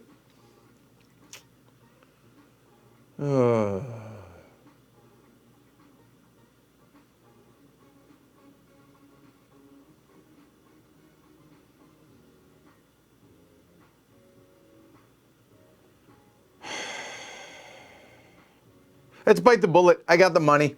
I'm going to spend $8. God, that's expensive. And I'm going to grab one of these guys. Now the question is, do we want it up here like this? Or do we want it up there like that? The difference is, obviously, less hillside. But also, this comes with 1 wood. This comes with 2 wood and a peat.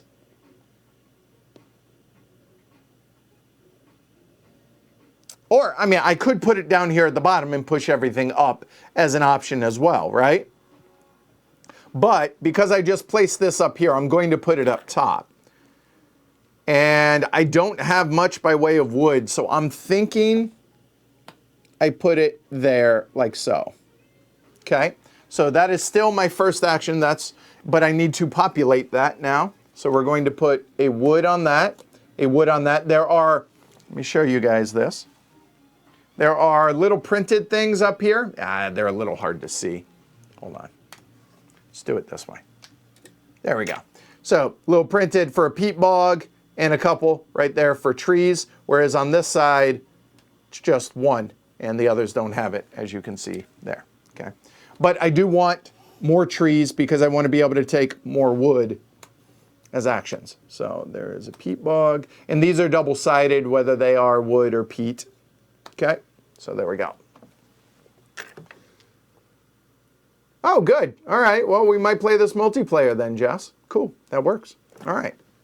So remember, that was not an action to do that. That is one of my bonus actions. And to remind you guys, so the bonus actions or additional actions right here, you may buy one landscape before or after a main action, then you can do any of those things. Okay? So there we go. Okay.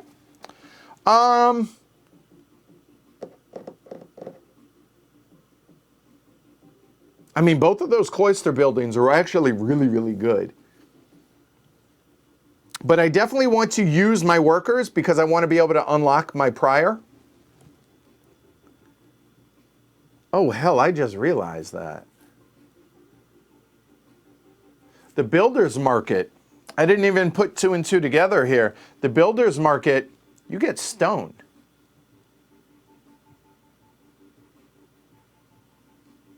Well, damn.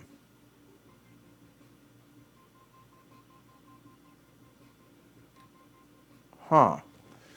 And I really want that harbor promenade.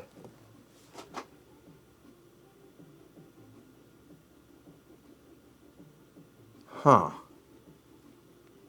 God, that's expensive. How else can I get stone? I can get the stone merchant there, but it doesn't need to be next to...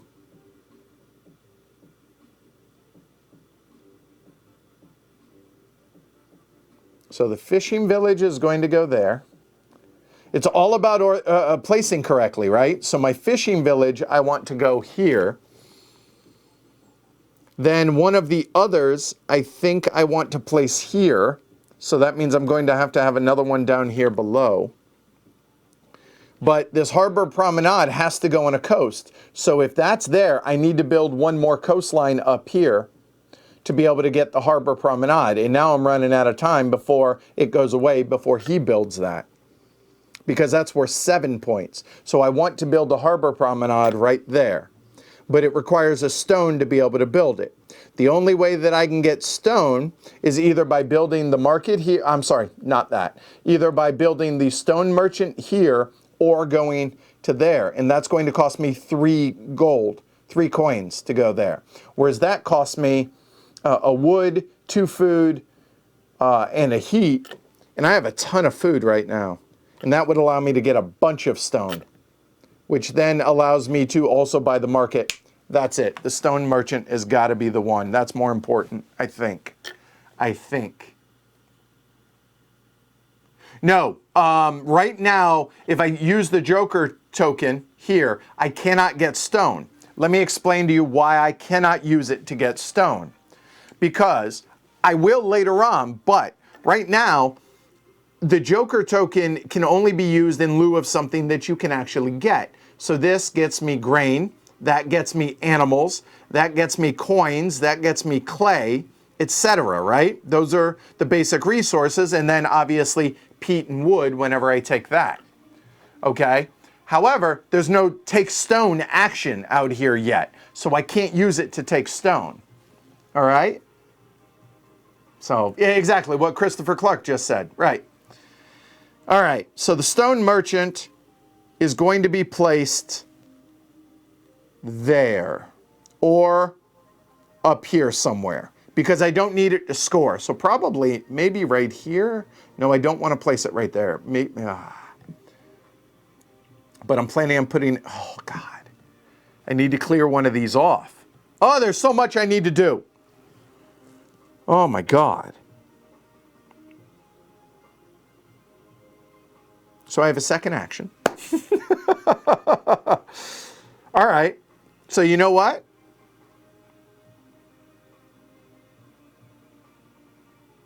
I'm going to pay 3 coins. I'm going to pay 1 coin to put one of his workers to work. So this goes out of the game. I'm going to then take one of his regular workers to go over to the builder's market there. Okay. And then I'm going to pay the 2 coins that it costs to activate that. And that's going to get me 2 wood,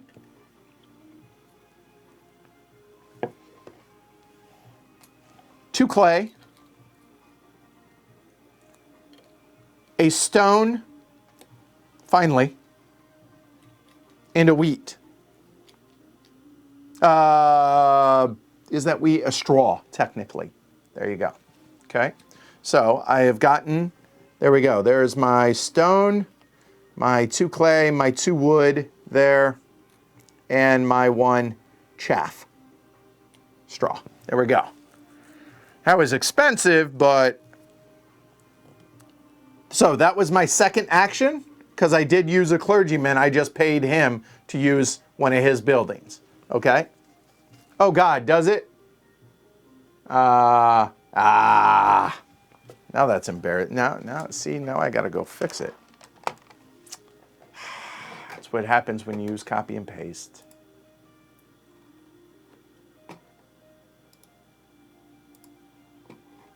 Shame on me.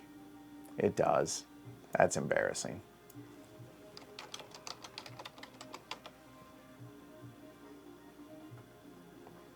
I missed it.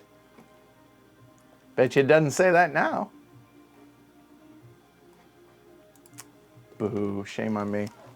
Thanks for the fix though, JJ, I mean. Okay, all right. Cool, all right. All right, that was both my actions. That comes back. Can't pull all mine off. He doesn't pull, his guys don't come back. Bad framing of term. There we go, okay. All right, so now I need to place, in a perfect world, I want to place both of my guys. Okay, so what do we want? Could place on the farmyard to get grain, and then I could then convert that, because that would then immediately flip over and get me 7 more flour.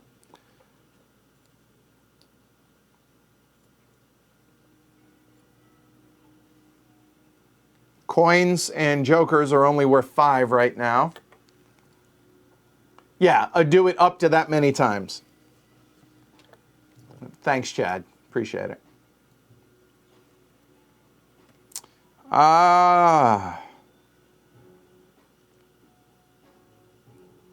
Okay, so the Harbor Promenade. I want to build that, and I want to build the Stone Merchant. Oh, God.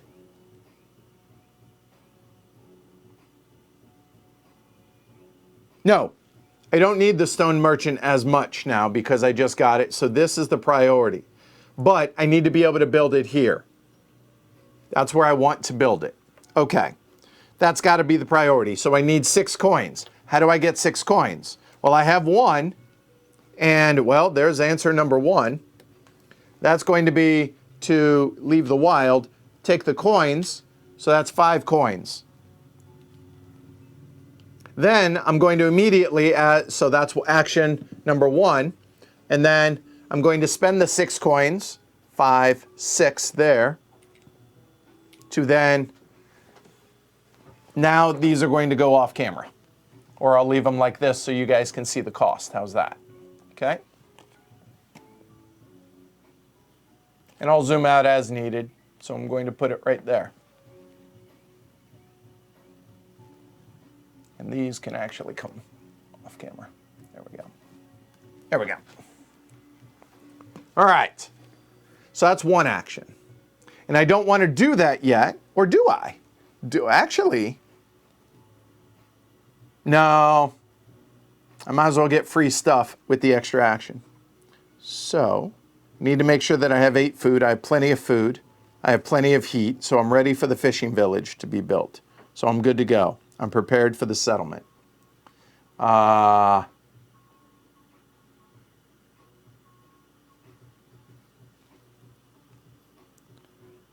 I want to place this guy. What the hell do we want? And we could go ahead and go to the farmyard and get, yeah, let's do that. So we'll go to the farmyard, which is going to get me grain. It's going to get me 7 grain. You really do feel powerful in this game, like you were just crushing it, right? Although at the end, you realize, oh wait, no, I have done such a poor job of planning, I've heard, 4, 5, 6, and 7, that you realize that, yeah, during the game you felt great, but no, you actually did terrible. So, All right, that is both my actions, so I will take that back. These guys return. Sweep the leg, Johnny. Gonna need a body bag. All right, so now we will go ahead and purchase or build the Harbor Promenade. Okay, so it's going to be 1 wood and 1 stone. Okay, and that bad boy, as I said, is going to go right there so that we are prepared to build the fishing village so that these will both score, and that's 13 points right there. So I need to spend the 1 wood and the 1 stone. Buy stone, buy 1 lonely stone. All right, but then he can come back and see if you guys can see that. Yeah, you can. So that's going to get me a wood back and a coin. Hey, cool. So there's a wood, there's a coin, and it's going to get me a wine, even though I can't have grapes yet. Awesome. So there's a wine. It's worth a food and a victory point and a coin. So it's worth any of those. Okay, cool. And I get a pottery. And a pottery is worth 3 victory points. Or it can be used to convert into other things later on, which you will see as buildings come out. All right? And the pottery, it's a precious good. All right, so that is done. So now let's go ahead and show you guys resources-wise. That was action number 1, right? It was. That was action 1. Okay. So take a look. So the pottery, I'm sorry, it's ceramic technically, is one of the precious goods. Okay, there. So I'm going to get that wood there, the coin there, and the vino. And remember, later on, now if I wish, instead of paying the coin to my competitor, we can drink the wine and discard this out of the game for me to be able to take one of the actions over here. Okay?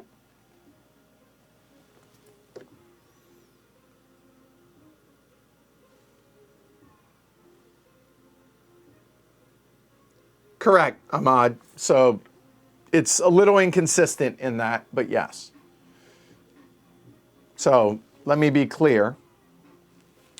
If you take a look, this is for every 1 that it is. It's a little inconsistent. I see what you're saying. Whereas the windmill says you can turn in 7 of those. So yeah, a little inconsistency, but you got it.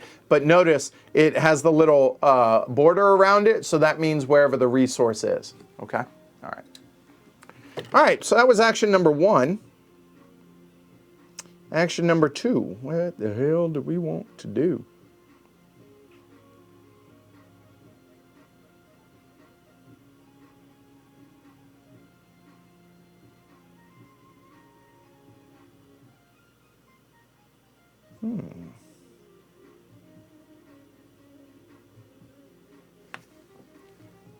So I'm looking at both of those, although this doesn't score worth a damn, being adjacent to a settlement, so it doesn't make sense. So putting this somewhere where it's not adjacent to a settlement is good, but the action's really nice, right? But the problem is, right now, I literally can only build it right there. I would like to build it right below there. But the problem is, I don't know that I'm going to be able to get the coins. No, I could. I actually could get the coins right now, which would give me 6 coins. I have 1, then I could buy that, then I could build... Oh, I can't build that. I need 3 coins then. Ha! Oh, the irony.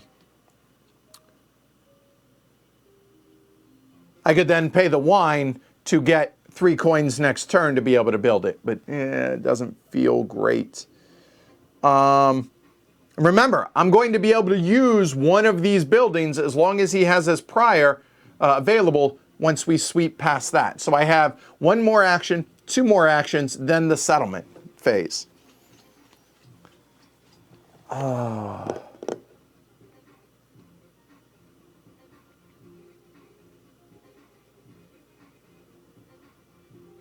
Because I want to save this space to be able to build one of my other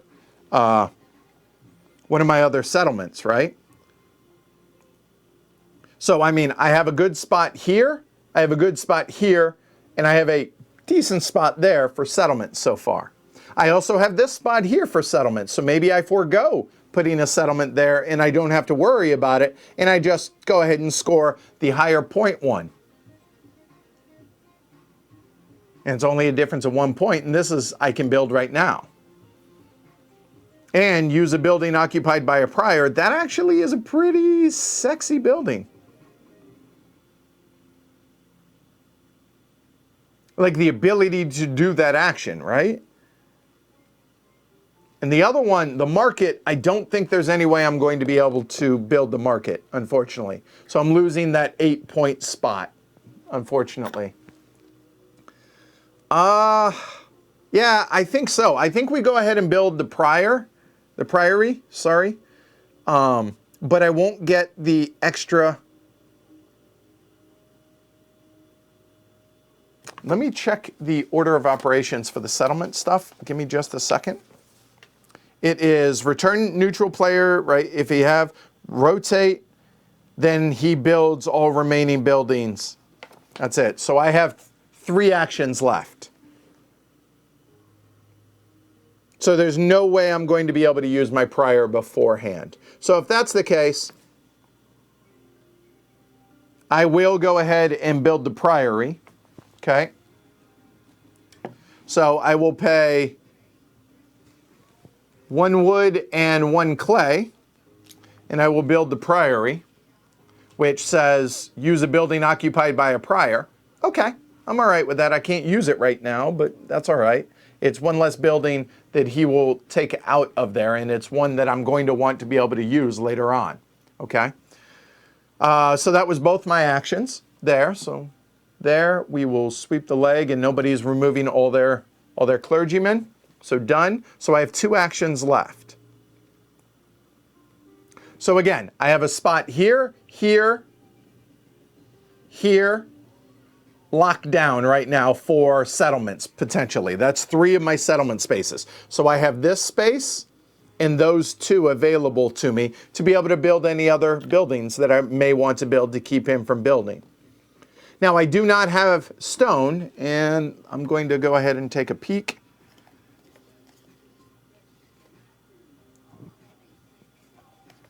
And I'm not going to get stone this next in the A buildings. So I think building the stone merchant. Oh, wait a minute. If I don't build the stone merchant, I can use his prior to use that to do that, because that's the one that I want the most.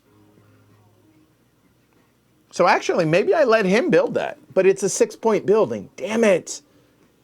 And if I don't care where it gets built,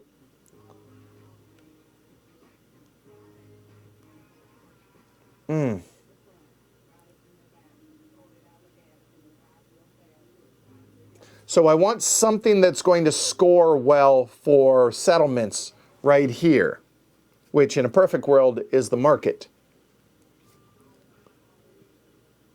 So I have 2 actions left, don't I?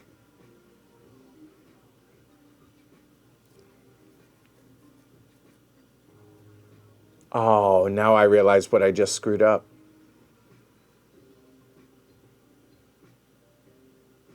I shouldn't have built that priory. I could have built that.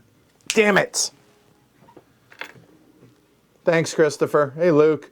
Australia in the house. Damn it. I shouldn't have built the priory.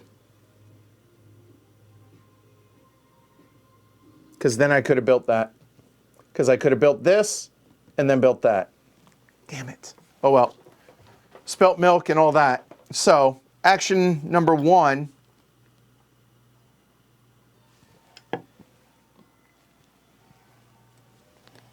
Is I'm going to build the stone merchant. And that's going to be, here, I'll show you guys this. Put that back here for a second. Oh, other side. Damn it.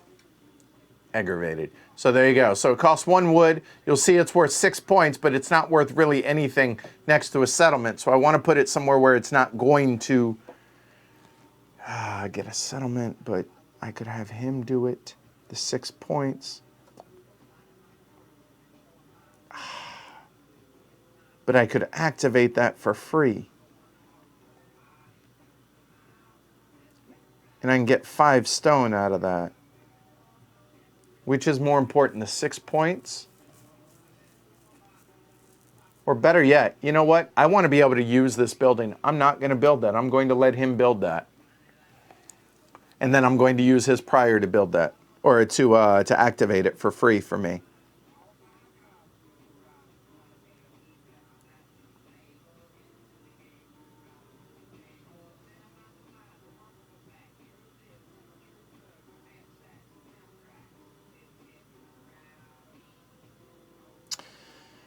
Okay, so what is not going to score?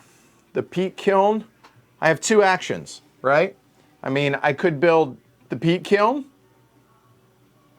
I could build 2 of these, basically. Like, I could build both of those. And that only allows him to build 3 buildings. That seems pretty good. But as I build more buildings, I need more space, right? So, but I'm going to be able to clear these off. So, yeah, that's what we're going to do. I'm going to build 2 buildings. Whoo! That took a while, but it was worth it. So it's going to be a total of 2 clay and a straw to be able to build those. Okay? So, 2 clay and a straw. There we go. So now, I definitely want to put this somewhere where it's not going to score. And I'm hoping right there will not score. And then I will put this, and both of these are coast, plains, or hillside. I'm going to put both of those. That's 9 points between them. And I don't want either of those, so you know what? I'm actually going to switch sides with that. No, I'm not. I lied. I will do that.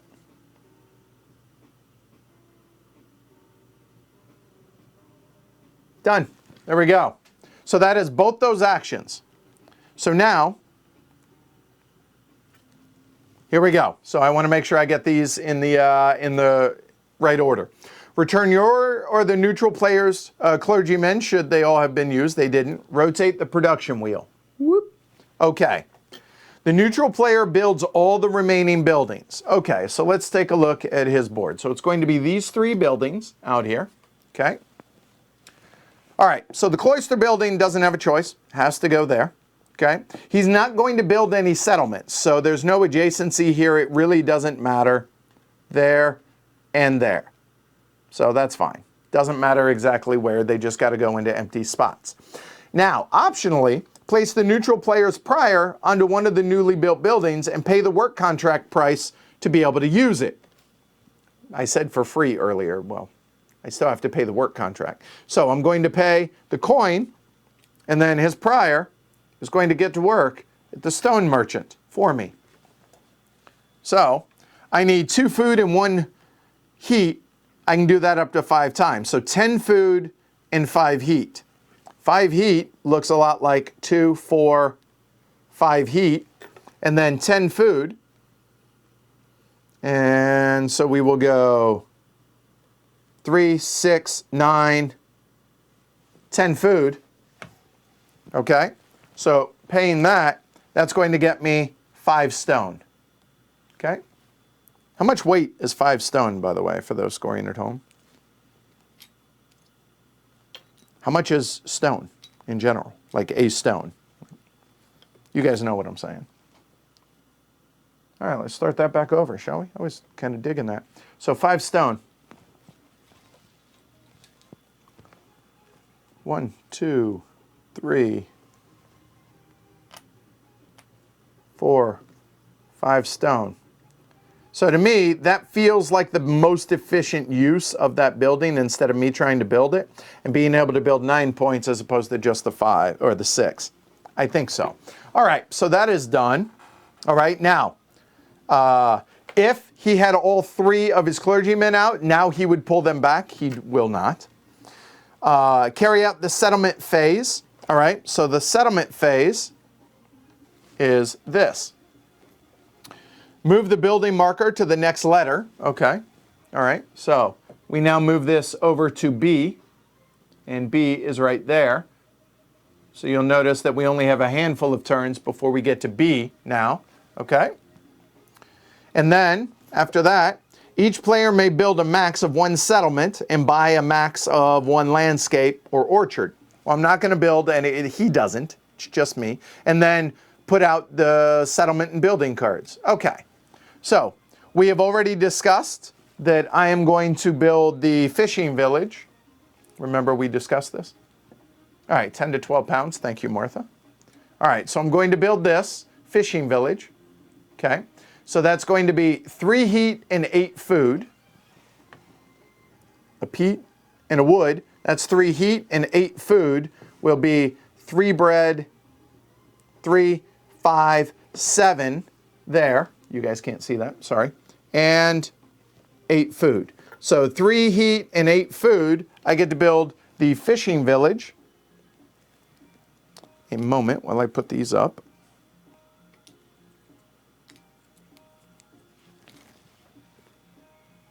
So the fishing village will now go right there.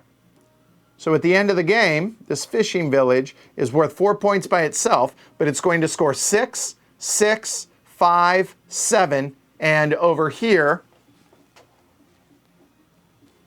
there you go. You see that it's 3 points there. So that's pretty good. I'm not counting that. 13, 19, 19, and 8 is 27. That seems good. 27 plus 4 for itself, so 31 point placement. That seems good. Just going to say, that seems good. So the A buildings now come out. So now this A, the one on top of A, I did this. Normally you keep them over by yourself, but I went ahead and built put that on top because that's going to come back as my own personal settlement now. So the artist colony, you'll notice that it says A. So when the A's come out, this is now available to be built. It's -1 for itself, but it's 5 points and then orthogonally adjacent. Okay, so you can see those are now the 4 that I'll have available to be able to build. Okay, now the order of this does matter because again, look at this. Step 1, move the building markers, then build the settlement, and then those become available. So in other words, I don't have to, but I'm going to want to only build one of these. So it's probably going to be the artist colony next turn because it's a net 4 points, or the market town is another option. Okay, all right. So there we go. All right, so let's go over what the buildings are here in A. All right. All right. So the slaughterhouse, 5, is 2 wood and 2 clay, an animal, and a straw turns into meat. Why does that matter? Because animals are worth 2 food, meat is worth 5 food. That seems 2.5 times as good. And it's 8, but nobody wants to live by it for a settlement, so -3. The financed estate there is worth a lot of points. 1 gold turns into a bunch of things, so that's good. Okay. Then there are 3 cloister buildings that will come out. So 3 wood, and you'll notice it's worth 7 points, and for next to a settlement.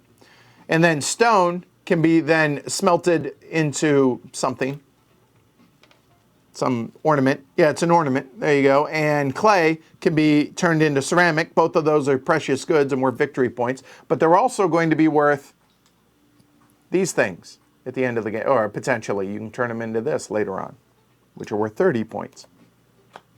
The cloister library, 2 stone and a wheat at 7 and 7. That's probably worth trying to score. That seems good.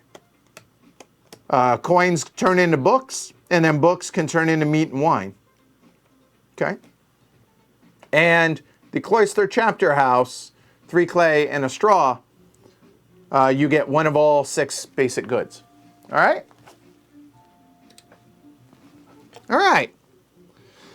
So we have swept the leg. It is now my turn. I'm going to have 2, 4, 6, 8 actions, plus any other bonus actions from priors here, to be able to take actions before I have to be able to feed and heat to be able to build the settlement. Okay.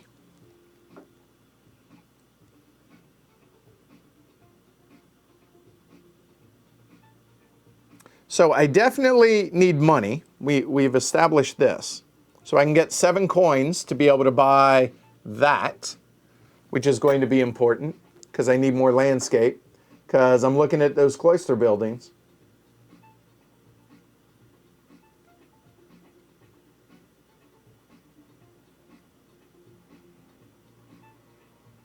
Yeah, you know what? I think we go ahead and start there.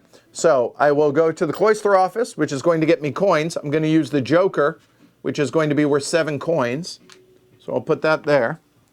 And I'm going to, instead of taking the 7 coins, I'm just going to spend the $7 that is required for that. Oop. Right there, that's the top one. Sorry, because I moved everything. So 7 coins there. Okay. All right. We're going into Bravo, so I don't know, just under halfway or so, thereabouts. Okay. So I want this to go down below at this point, and I want these clear because I have a bunch of wood still up here. So I'm going to use this side, but I'm going to have to move everything. Yeah,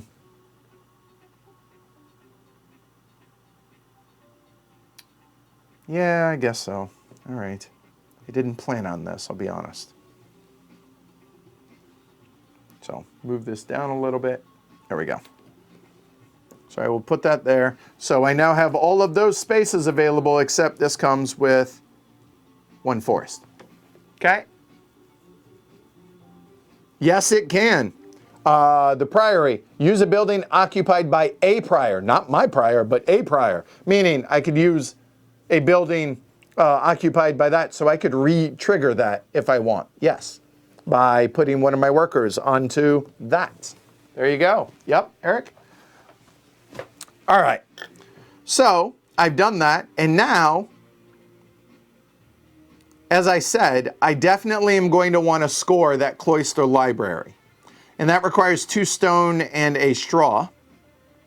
So I'm going to place it here because eventually I'm going to put something over on that side, planning on getting the castle.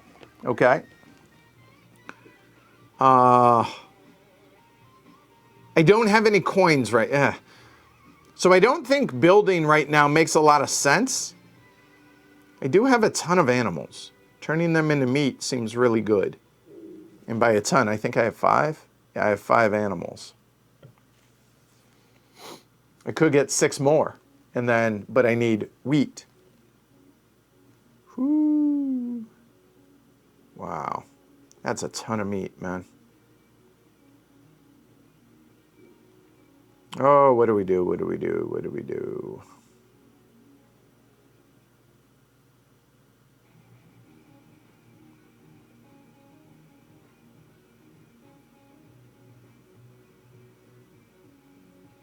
I think we go get animals. So I will go to the farmyard, get animals. Animals are 6.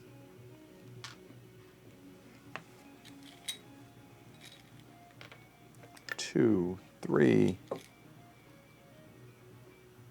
4, 5, and 6. I'm trying to get them all facing the same way and everything as well. So that is now 11 animals that are about to become meat. Okay, sorry, hold on. That was action 1, that was action 2, so I'm done. This will go, and these guys will come back. All right.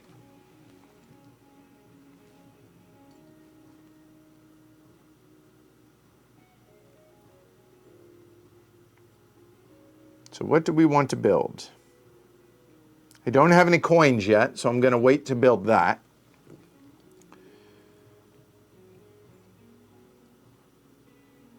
going to wait till next turn to get coins. So I will get coins and then build that. I can do that up to 3 times, so all right. So let's take a look at the buildings. So I think what I'm doing, oh, but I also want to build that, right? And that wants to go somewhere where I'm not going to score it. So my gut, the cloister's going to go there. It means I'm going to go there. I'm going to probably put the slaughterhouse here, I think. Have a good one, Oda. Thanks for hanging out, brother. I'll talk to you soon. All right.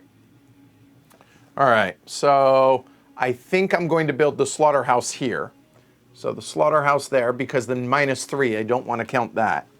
And the cloister library, I do want to take advantage of that, if at all possible. So that is going to be built here, because I'm going to put, just to show you guys, I'm going to put, eventually, this is going to, so the cloister building will be there. And then I'm going to build one of the settlements there, and then the castle will build there, because that's going to be worth a lot of points later on. So I'm definitely going to be building those 2 buildings, and I would like to activate them both in a perfect world. I don't know if I'm going to be able to do it. Actually, I will. So, I think so. So I will go ahead as action number 1. I will go ahead and get wheat, which is going to be 5, and I keep it, that is grain, sorry. So that's going to be 5 grain. 1, 2, 3, 4, and 5 grain there. Okay, then I'm going to build the slaughterhouse and staying on target. So if I'm going to build that there, I'm probably going to put something, and I want to have another spot for a cloister building, maybe? But if I could put that there, I would score that twice. Yeah, I think the slaughterhouse going there makes sense. I think, because I'm going to have one there for that. Yes, I like that. All right. Hey, Vincent. All right, so that requires 2 wood. I'm running low on wood now. So 2 wood and 2 clay. So the slaughterhouse will be built there. The prior will come over. And that's going to take all 11 sheep and turn them into meat. But it requires all the animals and 11 of these. Remember, at any time you can turn grain into that. So that is going to be 5, that's 10, 11. So remember, I turned all of those into that, and there we go, and now we have all that meat. All right. Hey, Brianna, first day back into work office. All right, so every other week. Congrats, I think. About to get on my bike to ride home. Thanks for the awesome stream. All right. I will probably still be here unless it's a really long bike ride. All right. Romania in the house. What's up, Albu? All right. So that was both actions, 1 and 2. So that comes back. Sweep the leg. Nothing comes off there, nothing comes off there. So now, yep, I have to get coins. That's going to be 6 coins there.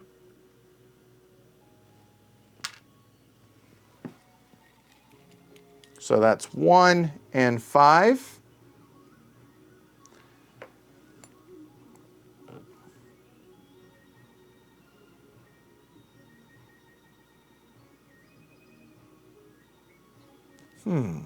What do we want to do?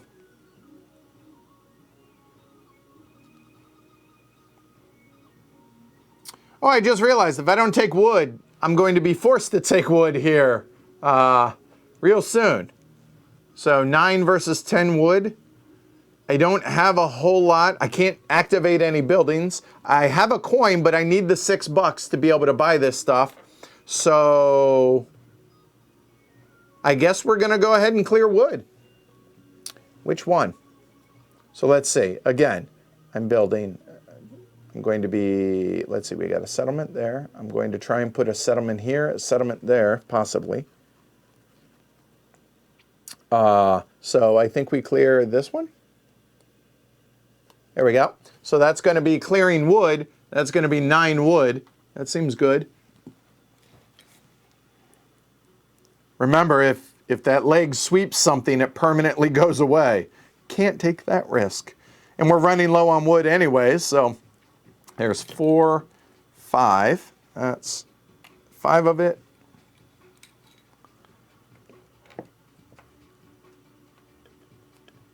God, I love this game. I really, really do.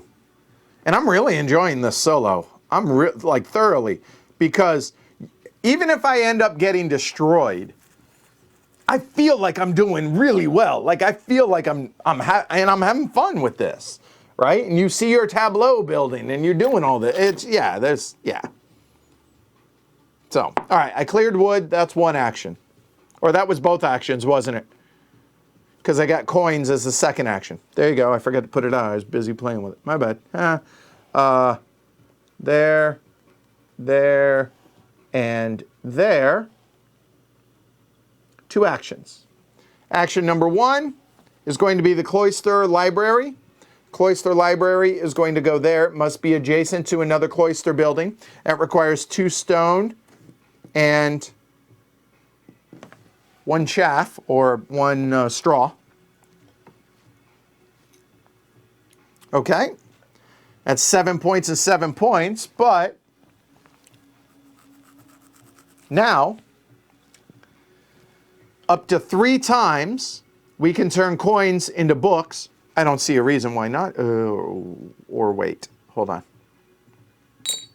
Hold on.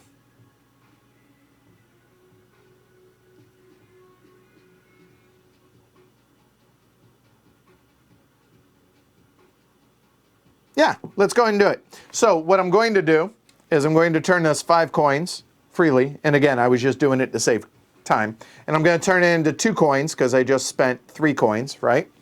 The 3 coins being for the books there. So I'm going to get 3 books. And the books are on the back of the coins.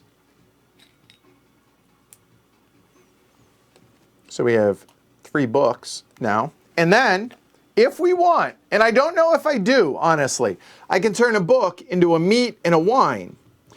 Okay, so if we take a look here, I mean, I have a mountain of meat. It sounded like a sheep, didn't it? So that was 11 meat there, which is 55 food total. And wine, remember, wine can be used as the contract to pay the neutral worker instead of coins. So 1 book here, which I have 3 of, can then become worth a victory. So it's worth less, but it's more versatile over here, right? And it becomes another meat. I don't know. I think that's okay. I think so. I might as well. And that way it gives me a couple of wine. I think so. So I feel like this is going to be a pivotal moment where I'm going to be like, damn it, I wish I had another book, but I'm going to sell the book, as it were, and turn it into a wine and a meat. And we'll see whether or not that was a mistake. So now we're up to 60 food, plus all of that. Okay, all right. Oh, right. The reason I did that was activate with the prior. So that was implied. That was action number 1 again. Action number 2. Do I want to build one of these? I can. I can build any of them. I mean, the financed estate is worth 6. And to be honest with you, I said I wanted to put 1 here and 1 here. And if you take a look at the buildings, I think we do want to build it, even though we can't use it per se right now. I mean, it's worth 10 points, 4 and 6. If we can, why not, right? Oh, hell. Here's why not. Oh, this is brutal.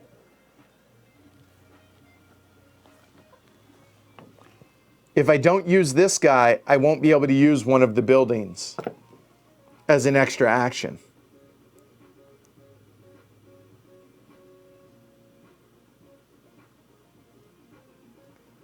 Oh, damn. Oh.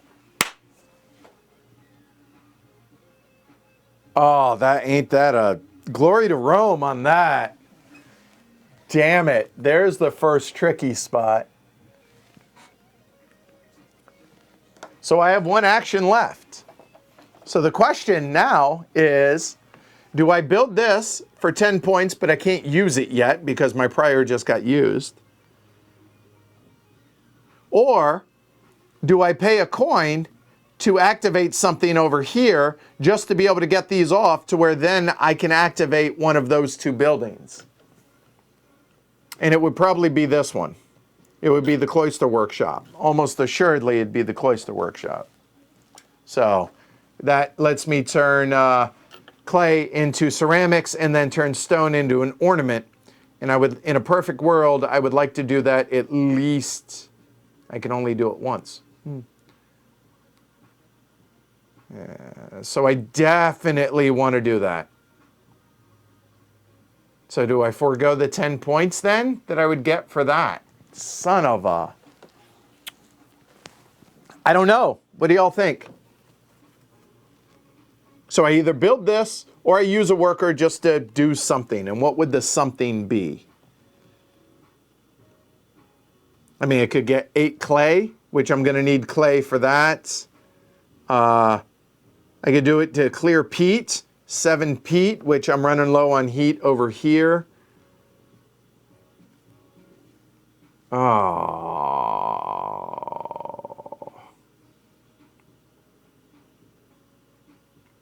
Or, I mean, let's take a look at his board, right? I mean,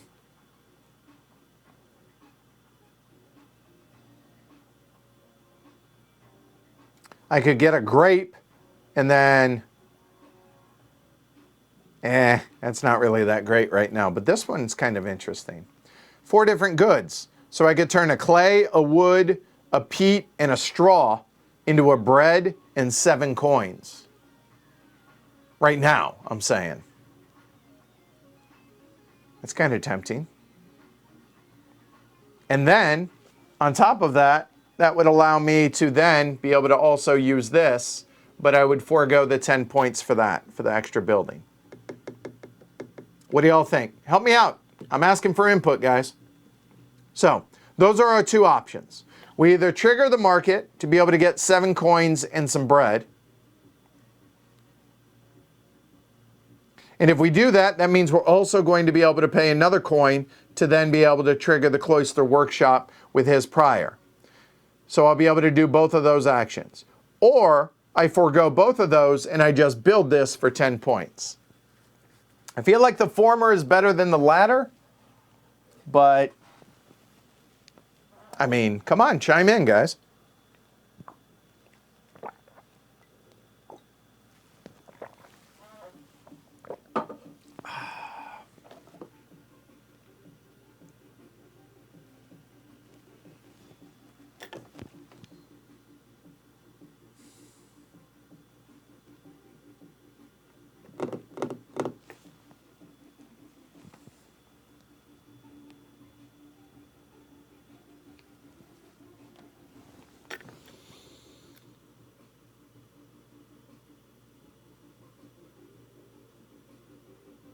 Yeah, I'm going to do that. I am, because that's going to be worth 7 points, way more than 10. So yeah, I think that makes more sense. So I will pay a coin because the winery has not been built yet. So I will pay a coin there. I will have him activate the market, spend 4 different goods. That's going to be 1, 2, 3. That's 4 different goods. That's going to turn into 1 bread and 7 coins.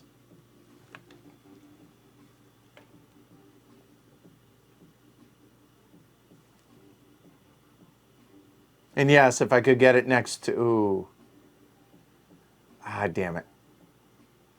Christopher, if you can get it next to 2 settlements. So again, I'm planning on putting it right there, so it would be next to 2 settlements. And that'd actually be worth 16 points.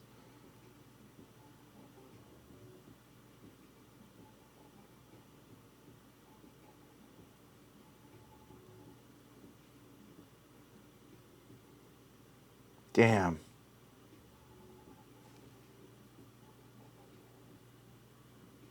And Wesley says build the estate. Kevin said...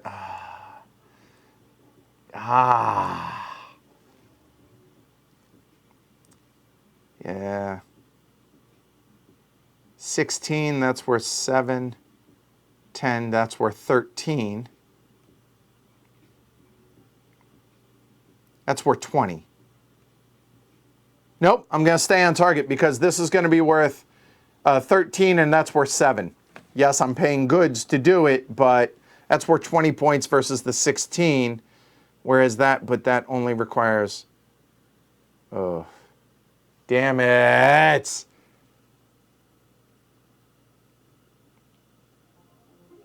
That's actually like 18. No, I'm going to stay on target. I'm going to do it this way, and then you guys can tell me I was wrong. All right, so I need 7 coins now.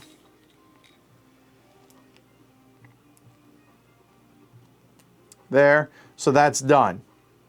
So that is both my actions. Here we go. We go into a settlement phase.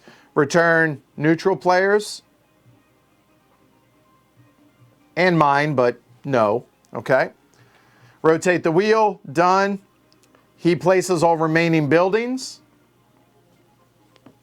So that will go. And now these have to cover existing buildings. Here's so we will cover that and go like so. But now, this is an interesting dilemma. Where do we put this cloister workshop? Which do we cover? I think we leave the gold available to us and we cover the chapter house and then put that like that. Or we could put it over here. I think this is the right thing to do. Or I could cover this, and I don't think that's as good of an idea. I think we go with that. So now, he will go there, and I can do this up to 3 times. So I will turn 3 heat and 3 clay. 3 clay and 3 heat into 3 ceramics, which is 9 points. There. And then I can turn 1 stone with 1 heat. So I will use a stone and a wood to then turn the stone into 4 more points, which is the ornament. Done. With that. Oh, and I have to pay him a coin to do that. I forgot. There we go. Now carry out the settlement phase. And the settlement phase, again, is move the building marker to the next letter. And then I can build and then put out new buildings. So B goes to C there. And now I can build one. And I think we will build the artist colony. I mean, it's kind of a wash between them, but I'm going to build the artist colony. So I will spend 1 wood and 5 food. So that's 1 meat, exactly. There we go. Okay. There. The artist colony can go coast, plains, or hillside. That seems like a good place. So that placement now will then be worth, I mean, that's really worth 4, net 4. Then that's another 6, another 5, and then something, something. All right. All right, we'll see how it goes. All right. So now we need to put these out. So we got a new settlement. We have a hamlet. And I was going to quote Shakespeare, but I'll be honest, I don't know it well enough. So Big Dumb Marine. There we go. So there you go. That's worth 7 points there. 6 heat and 5 food. Okay. And now we're going to have more buildings put out. So let's see what they are. We have the winery.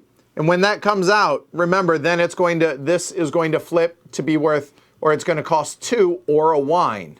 And that's where that comes into play. And that turns grapes into wine and then wine into money. But again, grapes don't exist, so we have to use the joker once we can acquire it. And somebody earlier had mentioned the quarry. Oh, hey, now we'll be able to use the joker for stone. Okay? Then we have the inn, turn food into money and or wine into money, but not nearly as well as the winery. Okay?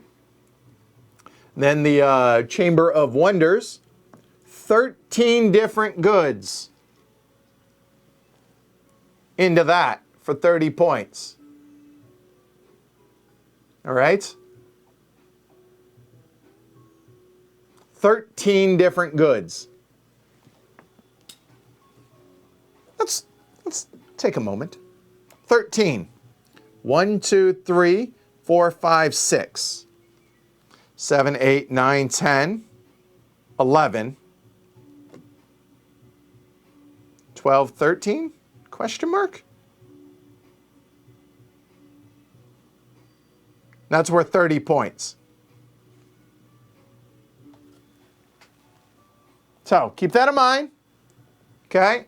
It's going to be a big one, potentially. It's worth 0 points, but it scores 6 if it's adjacent to a settlement. That's a big one. Okay? Then the shipyard. Okay? And this is how you're going to be able to get 2 wood into 5 coin and a ornament. And then there is the bathhouse, which is a cloister building. And that turns coins into books and ceramics. And immediately take back all your clergymen in addition to that. Okay? And the cloister church. Turn a bread and wine into a reliquary. Reliquaries are worth 8 points. And it's worth 21 points. That's kind of a big one. The shipyard is worth 15 if you can build it. It must be on a coast. I only have 1 coastal spot left. So, there we go. We swept the leg. Here we go.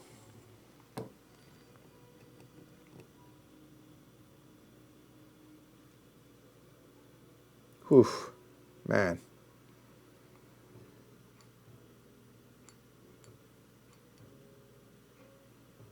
The hell am I trying to do now? So I definitely want to build the cloister church.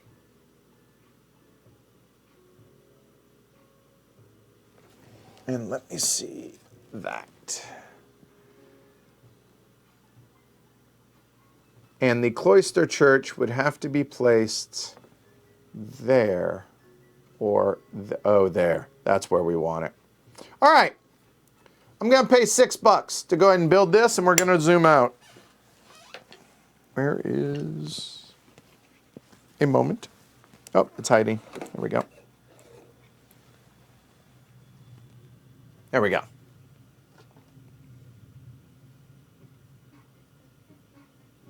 Oh, that's so good. I'm so happy with that. So that cost me $6. So I need to pay the $6. So now if I need to zoom in on stuff a little bit more, I will do so. Hold on. Let me bring it a little bit tighter. That's good for right now, I think. Okay. All right.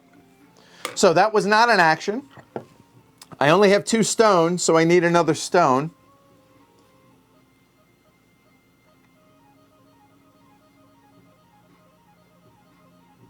So before that winery gets built, let's go ahead and pay him $1. Oh, wait a minute. Maybe I'm being short-sighted with that. No, we won't. Oh, it's $5 to build a quarry.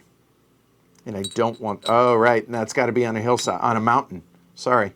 It's got to be on a mountain spot, the quarry does. So that I'm not going to do. So I am going to pay the $1 to have him go to work in the stone merchant here. And the stone merchant is going to require me to pay up to 5 times. I will do it 5 times. 10 food, and 5 heat to get 5 stone. So 10 food and 5 heat. 10 food, 10 food, 1, 2, 3, 4, 5 heat. That becomes 5 stone. So about 70 pounds. Okay. So is all this making sense to you guys?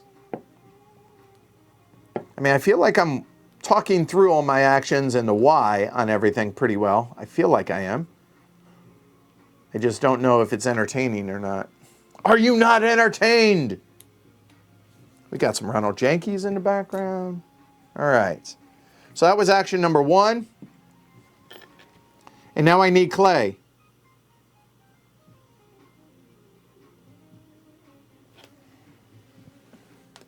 I will go and get some clay. So I will get 8 clay.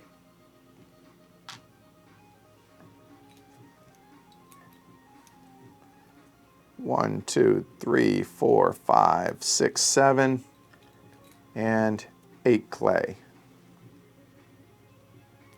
All right, that's both my actions. Done. Sweep the leg, nobody comes back.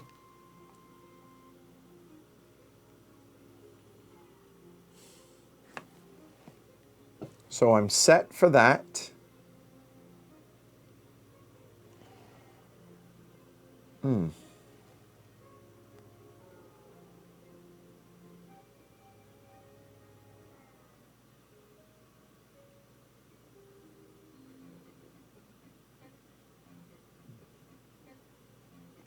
Huh.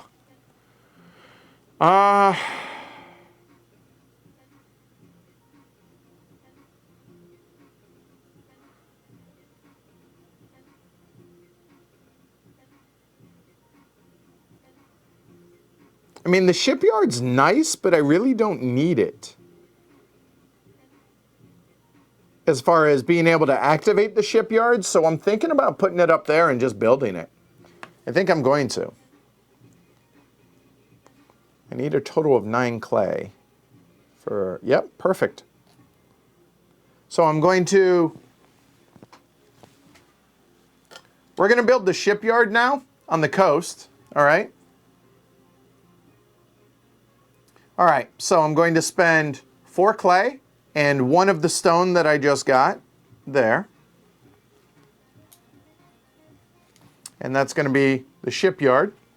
And not going to activate it, just using it. Oh. Is that okay? Because that's worth 15 points. Yeah, that's okay. That was both actions because I got clay and I got that done. That comes back. I need to use him out here somewhere. What do we want to do? We're going to have to clear Pete soon. So I think we clear Pete and use that. So I will clear Pete here. So that's going to be worth 9 Pete. 3, 4, 5, 6, 7, 8. I have punted on orienting them the same direction.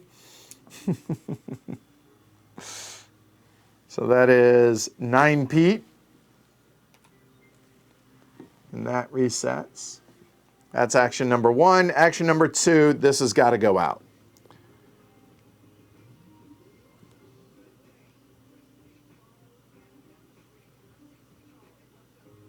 I mean, I could go up here, which is going to turn all that peat into charcoal up here at the peat kiln.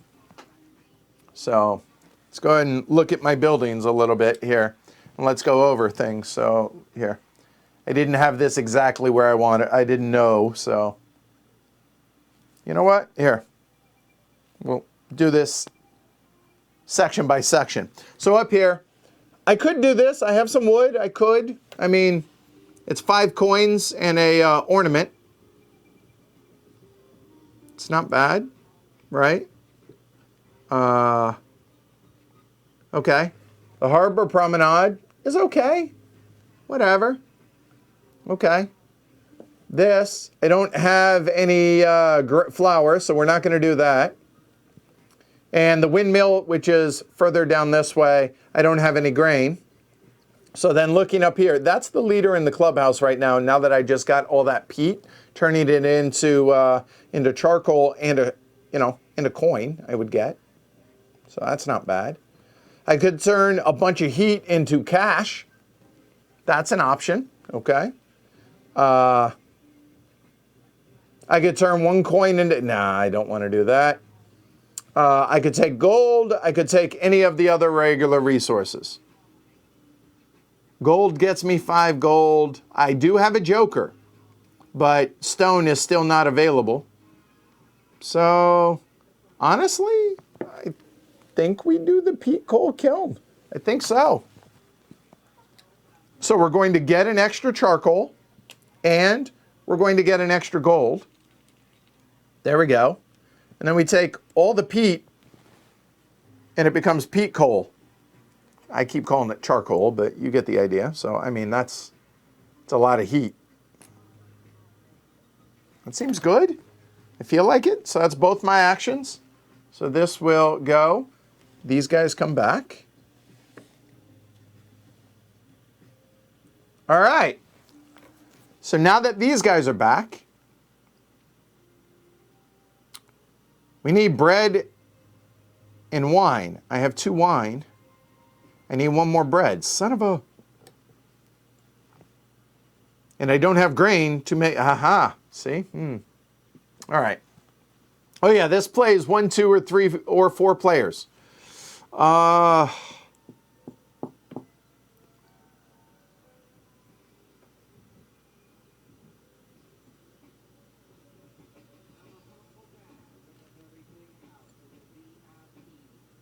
So the cloister church is... But I need... Shoot. Now I need grain and everything. Okay.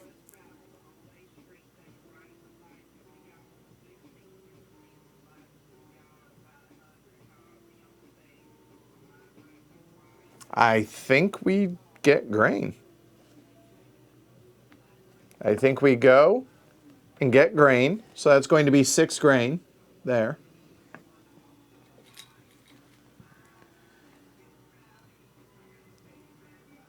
There's 6 grain.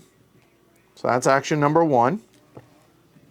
Then action number 2 is I'm going to go to the windmill now and turn that grain up to 7 of them, so 6 of them. These flip over into straw. And I'm going to get 6 flour now. 1, 2, 3, 4, 5, 6.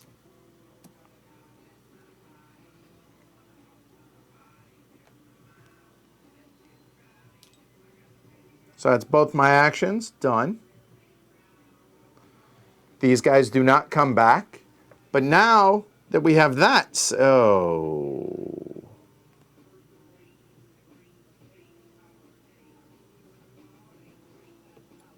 Ha! Okay. I see where I screwed that up too. Son of a...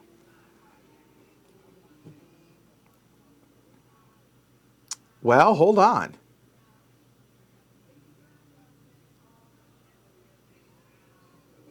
Oh, you know what?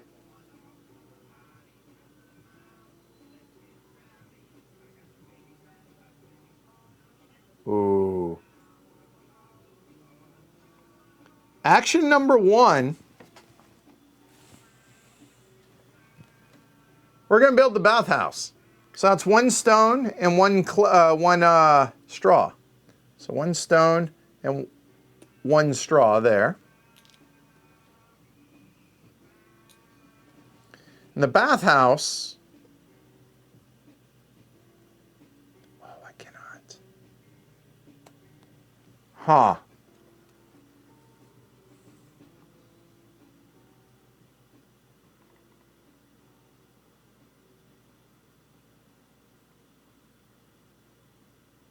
Oh, that's tricky.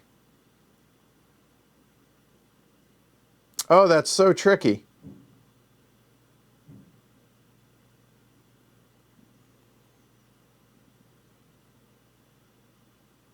I want to build it here. I cannot. It has to be adjacent to a cloister building. Oh. So I cannot build it there. If I build it here, I now am blocking off, I can't put a settlement there where I really want to. Because I want to put the cloister church there because that's 9 and 7. So that makes sense. So that is going to get built next.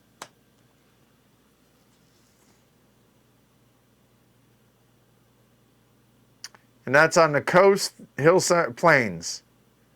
Literally, those are my options. Oh.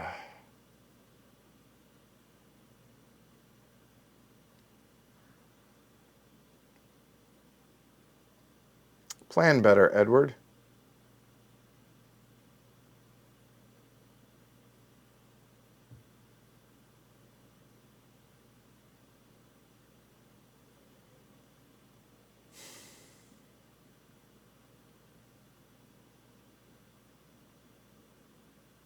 Okay, so hold on. Let's figure this out. Maybe I don't build that quite yet. Give me just a second. I want that built before the end of the round, though. So I'm building that and that.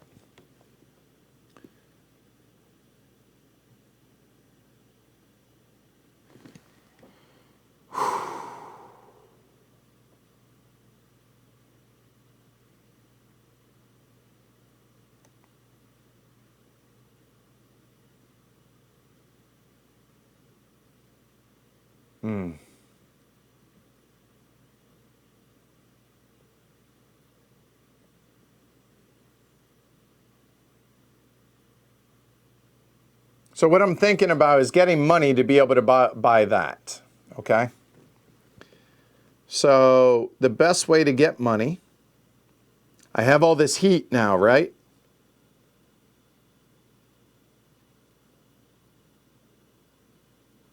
I could go here for $6, or I could go there for 10, and it cost me 3 peat, or 3 peat coal to do that.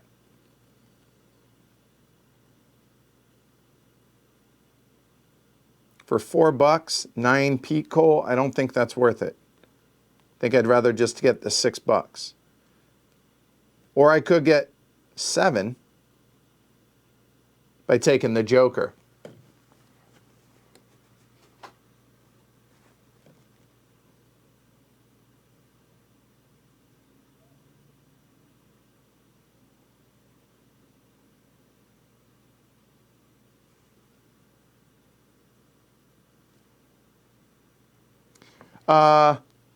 Neither of these can be built in the mountain space, or else I would do that. So this space right here can't be built there.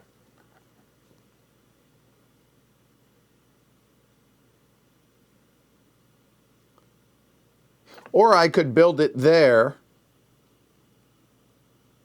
but I still need to buy another one of these to put down here. So that's where I think we're saying the same thing. So all right. Let's go back.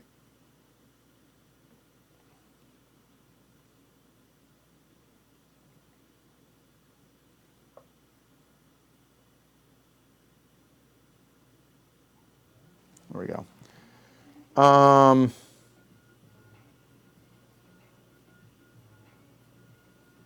I think I just get coins with him. Yeah. So my prior is going to get coins. He's going to get 7. No, he's not. He's going to get 6 coins. That's action number 1. Trying to do well, but sorry. I know it's taking a little bit there.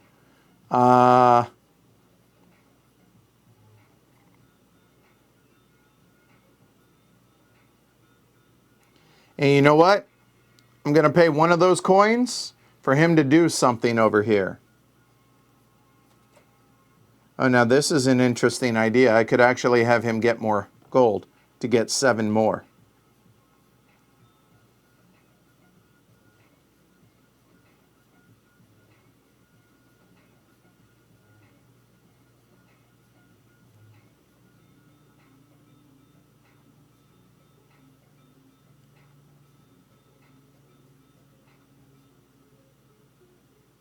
I think that's what I do, honestly. Yeah. I'll have him do that there. That's going to be 7 more gold. Coins, not gold. Sorry. That's 5, 6, 7. Hey, Joe. There we go. So that's both my actions. Sweep the leg. All guys come back for both sides. There, there, there. Because I want his prior back when I build, or when he builds, to be able to do that. So now here we go. So now I'm going to spend $5 here. I'm going to build this there. That's going to flip over. Everything's going to have to move up a little bit more. Sorry, that's there. And I'm just going to put this here for right now. Okay, move that down. There we go. So as my first action, I'm going to build the bathhouse. The bathhouse, oh, son of a bitch, I won't be able to build that there. Come on! That's the whole point of doing that.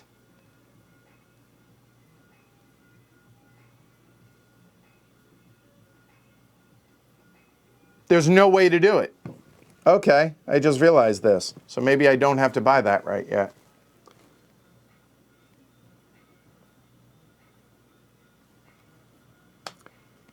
So instead,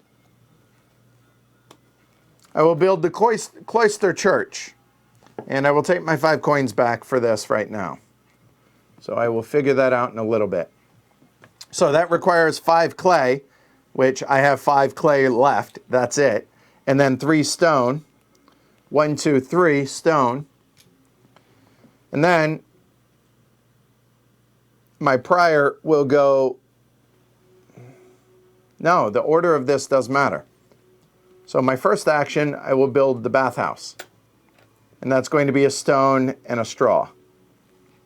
I'm just not going to be able to do what I want to do, is bottom line.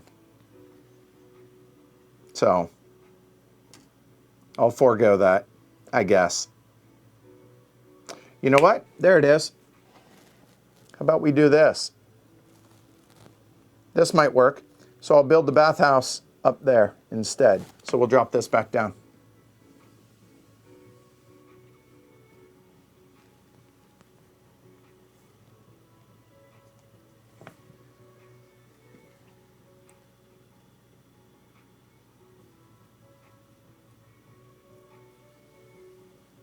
There we go.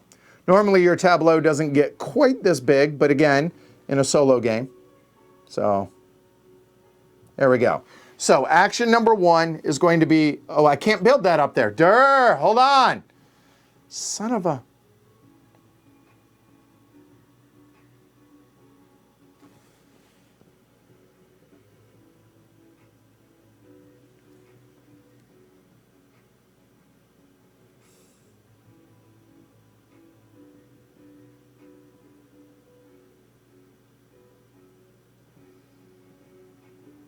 Okay, so screw it. I'll just build it here. Done. All right, so that's going to use my prior. I'm going to, there we go. So I'm going to spend a coin there. And that gets me a book. Can't think my way out of a paper bag today, it seems. It's going to get me a book and a ceramic. And then immediately take back all your clergymen. That comes back, and then when I build the cloister church as my second action, I can then trigger that there. That's the whole point of what it was I was trying to do. So that's going to turn 2 bread and 2 wine into 2 reliquaries. Reliquaries, sorry. So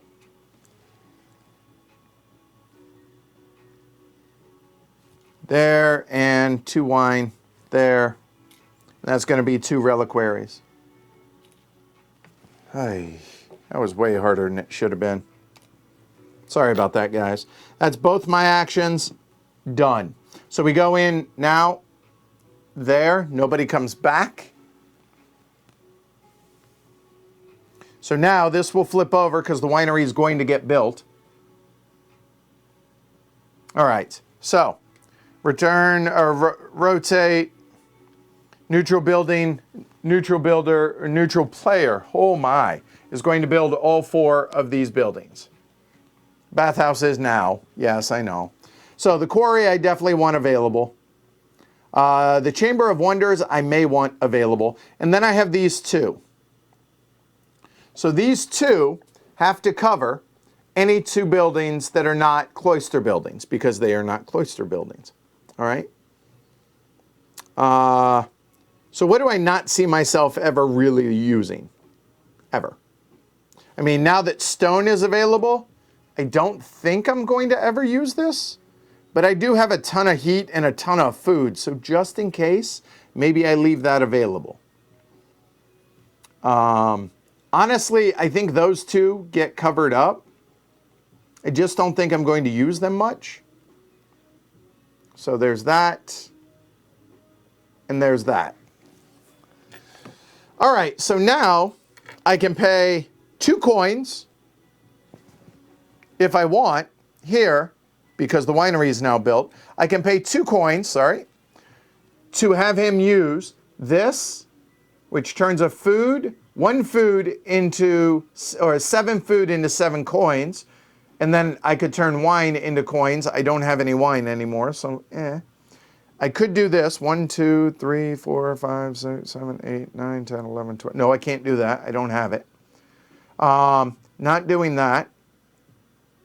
Or I could go ahead and just get 3 stone for 2 coins.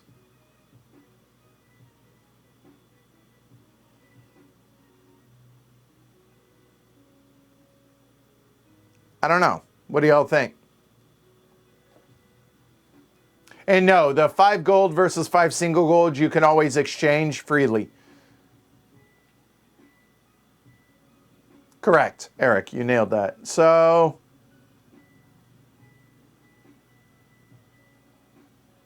$2 gold for 3 stone. All right. 2 gold. Paying to that, and I will use this priory to get 3 stone. This goes to Delta there. So I will get my 2 stone. Stone's going to be important as we go along. All right, done. Settlement phase. Move to the next letter. I can build a settlement and then put out new buildings. All right. So what settlement? Well, I mean, we'll do the big one. So there we go. So it's going to be 6 heat and 5 food. There's the 5 food and the 6 heat. Here we go. So the hamlet,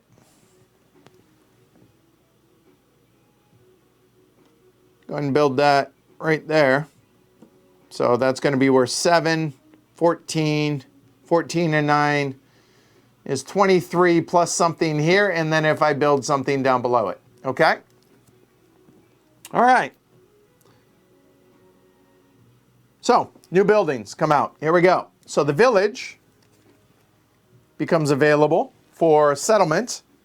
There we go. So 8 and 6, that's that. And notice it's 15 food and 9 heat, but that's why I loaded up with meat and peat coal. All right. All right. So now we have a big one. Here we go. The castle requires 6 wood and 5 stone. I have 4 stone and 2 wood. That's going to get built. It's 15 points and 7. And that is why I have this spot available right there. Allows you to build an extra settlement. So that's how you can get a 6th settlement out. Possibly a 7th settlement, depending on when you build that. The town estate here. Turn a pottery, 3 points, into 12 gold, which are worth 12 points. I'm sorry, they're not. They're worth 12 food or 12 coins, obviously. The palace, 25 gold it costs. It's worth 25 points plus 8, if possible. It must be built on a hillside. Hillsides are these spaces. So if I put it up here, next to that, that would be 17 points if I can put one thing right there. So putting that right there is good. Okay? Turns a wine into use any occupied building. That's good. Is that a kale factory? Is that how you pronounce that? Califactory?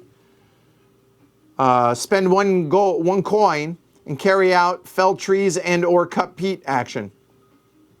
So you can do both. That's cool.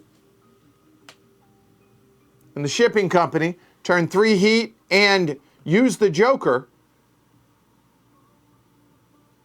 for whatever it is, and you get that much meat or that much bread or that much wine.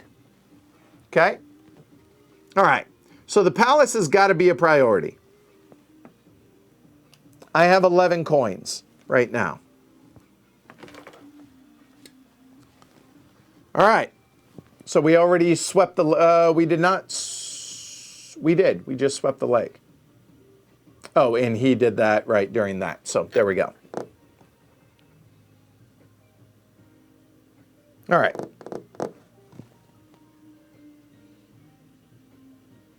All right. So I need coins. There's not a lot of coins to get in that. So how else can we get coins? I can turn 2 bread into 8 coins. I don't have bread yet, but I can. Where else can we get coins? 4 different goods into 7 coins. A wine into 7 coins, so I would need wine. This gets me grapes. Only way to get grapes is that, so I can't do that.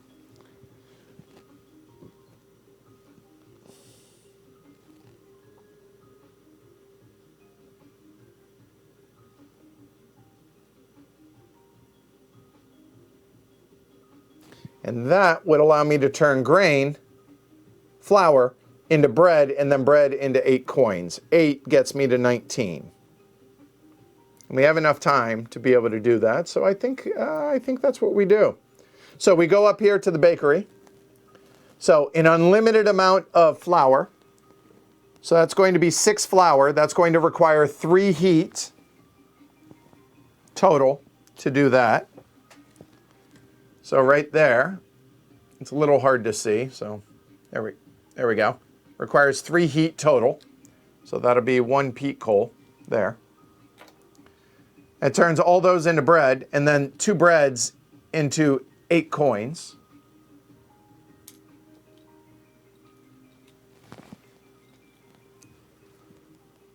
So that's 15, and that is 17, 18, 19. So I need 6 more coins.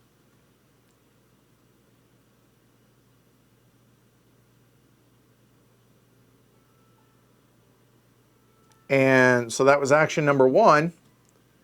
And action number 2 is going to be to come up here to the fuel merchant. And the fuel merchant allows me to spend 3, 6, or 9 peat.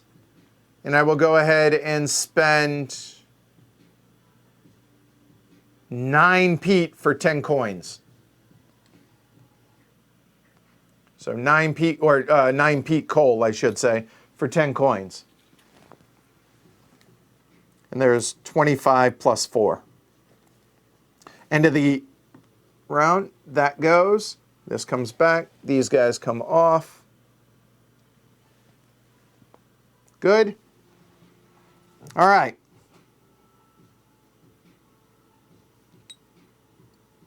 So now, I need a stone and I need wood.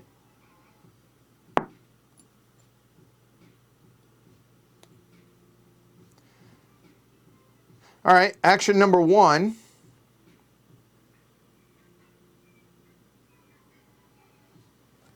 So I'm going to clear this wood here. That's going to be 8 wood.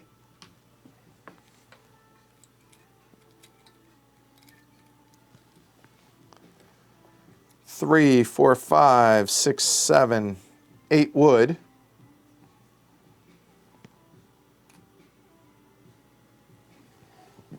And now I need stone. Actually, I need a wine. That's what I need. Yeah, I need 1 wine.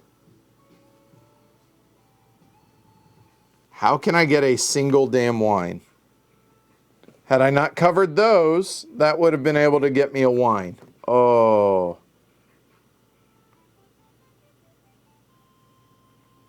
Mistakes were made. That gets me a wine as well. There. Ugh.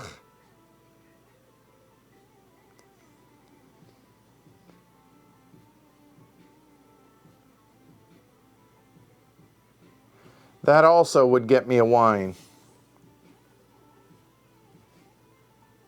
Second action is going to go to the Harbor Promenade. So that's going to get me 1 wood, 1 coin, a wine, and a ceramic. Oh my God, where? Oh, there.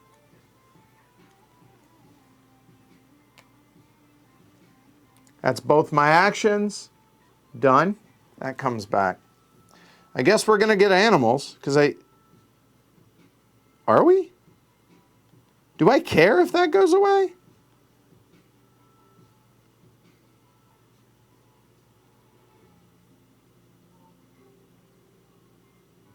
I think I do. So I will go ahead and get 10 animals for that. Worried about that. So how many of you guys out there have never played Or at Labora? 4, 5, 6, 7, 8, 9, 10.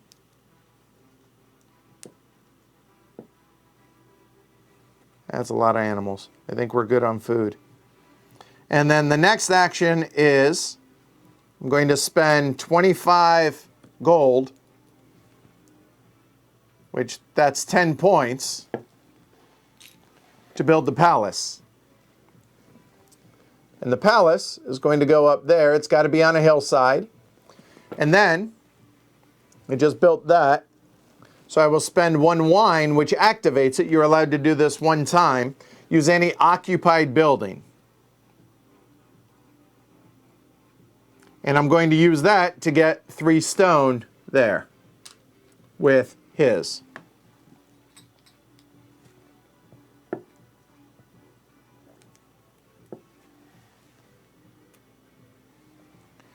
So that is both actions. These guys come back. I think oh. It kind of sucks that I'm foregoing that, but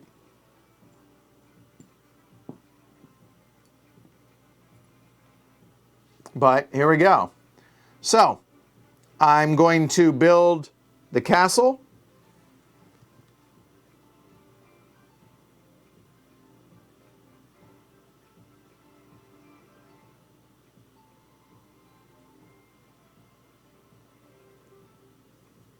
Yep. So that's going to be 6 wood. That's 6 wood there. And that's going to be 5 stone. There's 5 stone. And you know what? The original plan was to put it there, right? A moment.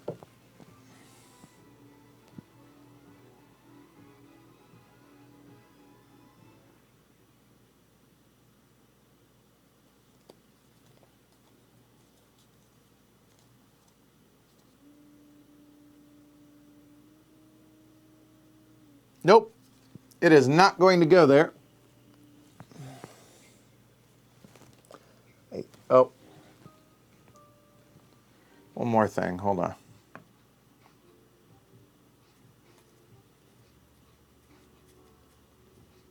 I don't think it really matters. It's only going to get scored once no matter what. Yeah, it really doesn't matter which one. So I will build it here. And then my prior will come over. It says build one of your own settlements. Okay, don't mind if I do. So we will then go ahead and build that settlement for 9 heat and 15 food. 9 heat is going to be 1, 2, that's 9 heat. And 15 food is going to be 5, 10, 15. There we go. And this bad boy, well, now let's look. Where do we do this? So if we put it here, that's -3. We don't like that. No, we're not going to do any of that. And putting it here, same thing, -3. And putting it there, probably not. So if we do put it, say, up here, though, that's 9, 3, 8. But there's nothing else that I'm aware of that will be able to be built in the mountains. So it's going to be one empty spot if I put it there. That's 17, 20, that's 26 points. Whereas if I put it over here, that'd be 5, 9, and then I still got to build 2 more, and who knows. I'm okay with that. I think I'm going to leave it where it is. So that built that, done. So now I have one more action.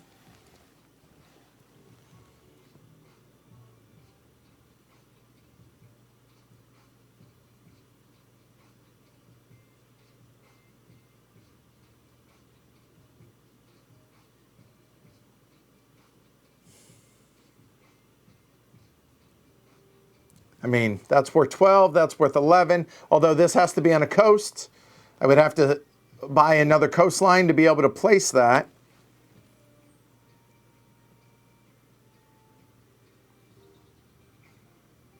I actually think this is probably more efficient and better for me.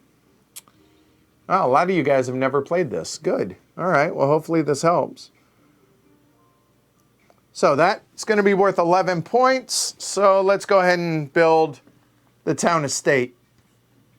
All right, so 2 stone and 2 chaff. So 2 stone, it's my last 2 stone, and 2 chaff. There we go. And I don't get to activate it, but I think putting it right there and then putting something right there looks pretty tasty. Sounds good. That'll work. So that's both my actions. So unfortunately, I'm not going to be able to trigger anything. So rotate.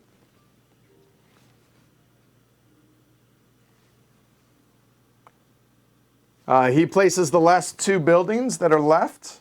I feel like I'm not doing terrible by him not placing a ton of buildings, but I don't know. All right, so this has to cover something. I don't think we're going to use the Cloister Workshop at all. So we'll go and cover that. And then the shipping company. We're really not getting any wine, so I think we have punted on that. So we'll just cover up the winery, the shipping company. Again, you get to ignore any coastal or anything with that, et cetera, okay? All right, carry out the settlement phase now. And the settlement phase, again, move the building to the next letter, which will be the final letter. And then I can build the settlement, and then here we go. So that will go over to E, and that is the end of the game right there, okay? So I cannot build that one yet. So settlement looks like it's going to be the market town, I think.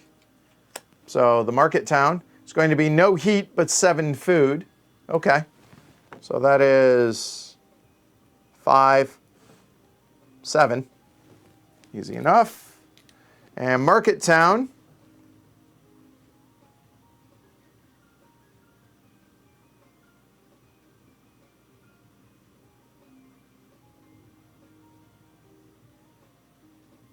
You know what? I need to look something up real quick. Never mind. Doesn't matter. I think putting that right there looks pretty good.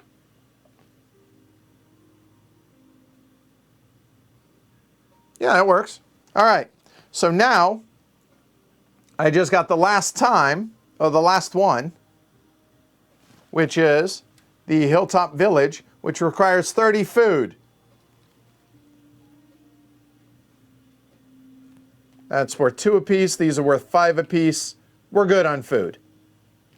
So I don't need to worry about that. And it requires 3 heat. We have plenty there. And it's worth 10 and 8, so we're definitely going to want to put this bad boy out. And we're probably going to put it up top of the palace. Okay? All right. So the new buildings come out for the last time. You guys enjoying this still? You guys with me? The estate, turn heat or extra food into victory points. The printing office, remove a wood without taking wood, and you can do that up to 4 times, turn them straight into books. Well, I only have 1 wood left, so probably not. The forger's workshop turns coins into reliquaries. Okay. So 15 coins into 16 points, essentially. Pilgrim site turns those into those, which it just makes them worth more. Okay. You can do that up to twice. Hospice, use any unbuilt building, which that's a lot more useful when you're playing multiplayer and the game is not building all the unbuilt buildings. The House of the Brotherhood, turn 5 coins once into 2 victory points per your own cloister building. That's for endgame scoring. So I have 1, 2, 3, 4, 5, 6, including that, 7.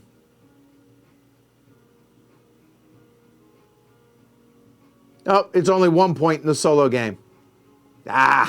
Only 1 point. The dormitory.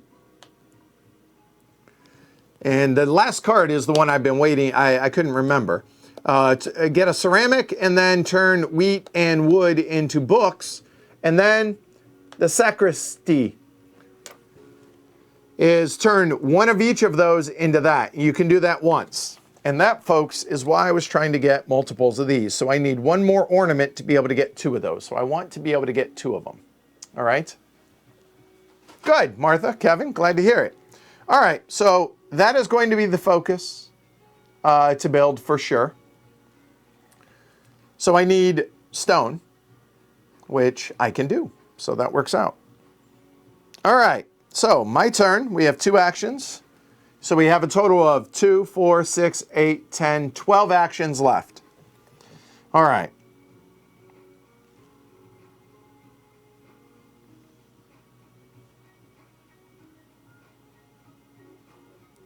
I need 1 ornament. Where can I get ornaments? Up there. That seems good. I will go to the shipyard.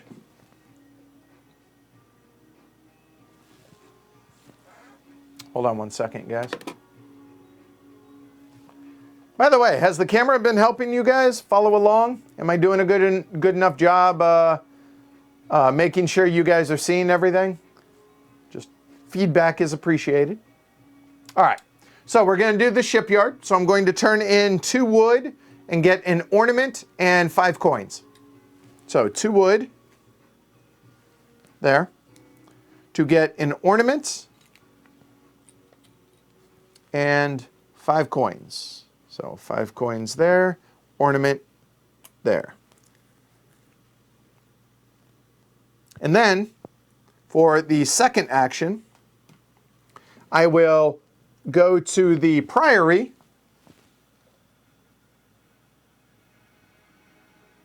and the priory says, use a building occupied by a prior. Okay, that seems good.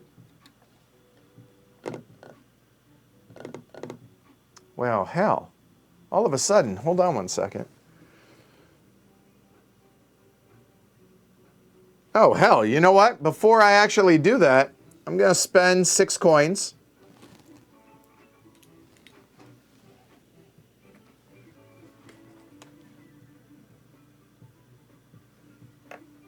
Ooh, hold on.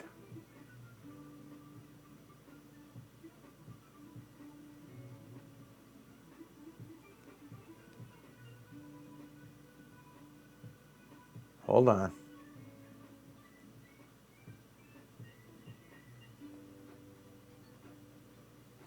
Hold on.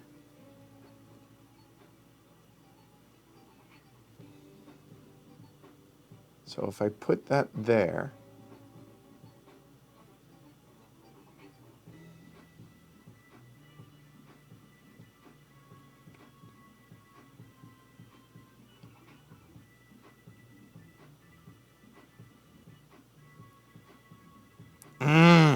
hold on. I don't think it's worth. I'm trying to figure out whether I build something up here or whether I build down below. I'm just trying to see what makes more sense. And I think building down below makes more sense. It does. So I'm just going to pull this down a bit, move these up a bit. Or maybe we just do that. That works. That'll work. All right. So I paid the 6 coins for that. Now I'm going to use where my prior is to build one of my own settlements. So, you know, why wait to build the hilltop village? So I'm going to spend 3 heat and 30 food. There's the 3 heat. 5, 10, 15, 20.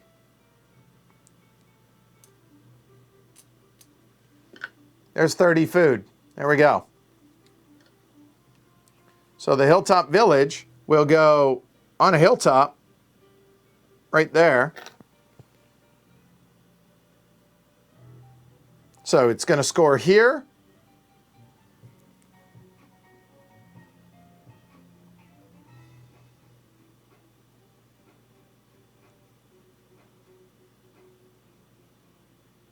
Yeah, I think that's good. There you go. I think we go with that. Cool. Let me put all the food up and the peat coal. All right. So that was both the actions, wasn't it? It was. So that comes back, that comes back, that comes back. Rotate.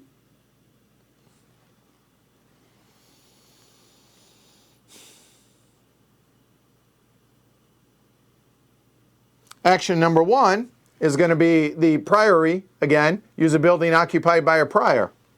I will get some stone. The joker is on the 4, so I will get stone that way.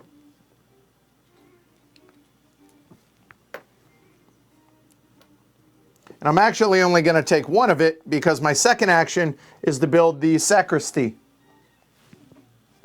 And that is going to require 3 of the 4 stone I just got and 2 chaff. And this will go right there, which is adjacent there. So I got my 1 stone back, and those 2 bad boys go away. And then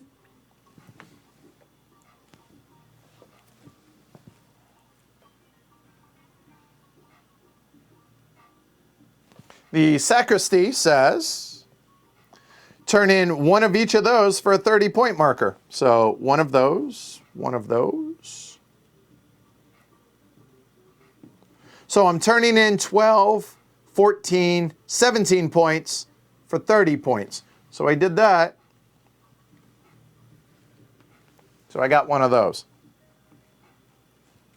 You're only allowed to do that 1 per time, and that requires my prior to go over onto it.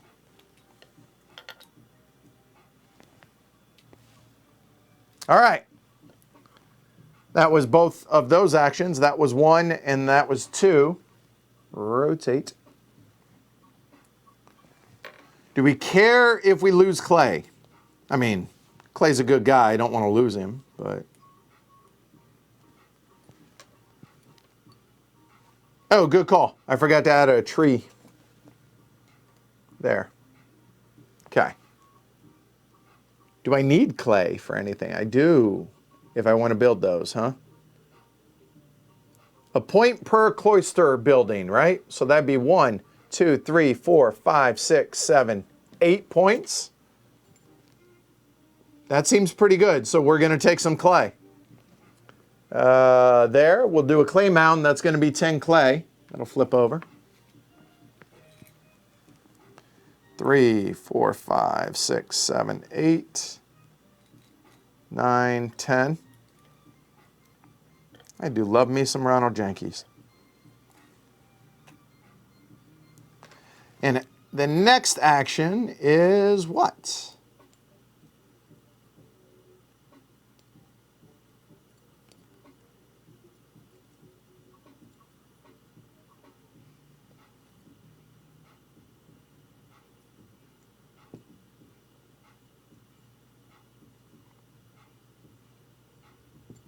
What is the... I don't know what I'm supposed to do at this point. I mean, I guess I clear wood. Or I could build another building and just not activate it, right? Points are points.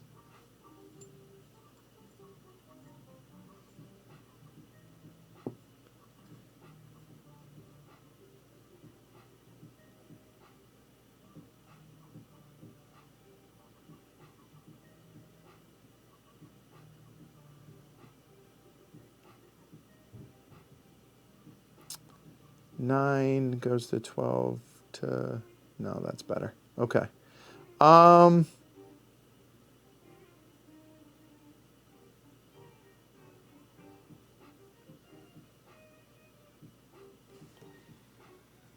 mean, if I get the Forger's Workshop,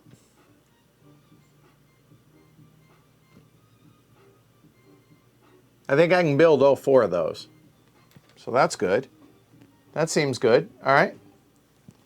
So, yeah, let's grab the Forger's Workshop. And, yeah, hold on. I don't want to spend stone because I only have 1 stone left. And that's going to be for that.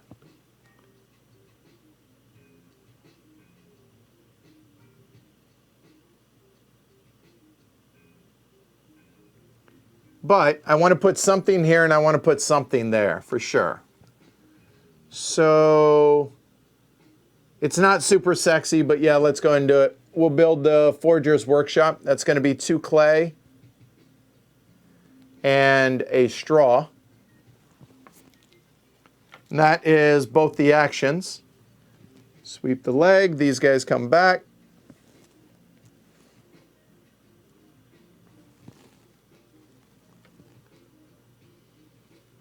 Just realized I don't have any straw right now. Kind of hate wasting it, but I need straw.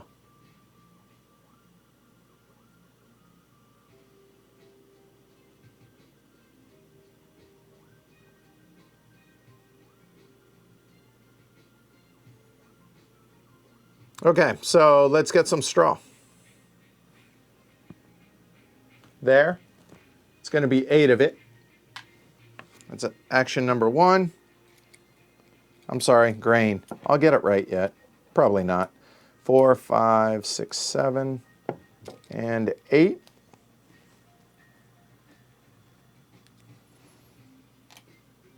Okay, that's action number 1.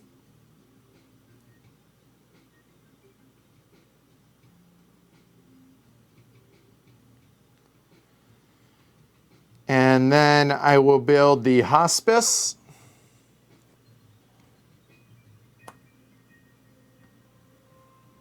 The hospice requires 3 woods, 3 wood, and 3 straw, which I can flip over at any time, remember? So I will do that into wood. There we go. Use my prior. Use any unbuilt building. So any of these guys over here. So that's endgame scoring. That doesn't make sense. This gets me a pottery, but now I could get 4 points for that. I could turn 2 of each of those in. That's an option. I could also do this. Let's see, turn a pottery, a book, and an ornament into a pottery and an ornament. So basically I turn a book into a reliquary. So it gains me 6 points. I actually need I could turn 10 food into 6 points. So I guess we'll go ahead and use the pilgrimage site. So you'll notice you got to have a book, a pottery, and a ornament turns into a pottery and an ornament. So, okay, so a book turns into a reliquary. I have all of those. So I will turn a book into a reliquary. I hope I'm pronouncing that right. Where the hell are they? Maroon. There they are. All right, that seems good. Fine. That's both my actions. Sweet. I have no more Pete's out here on the board, so I'm going to lose the Pete, but I don't care at this point. Oh,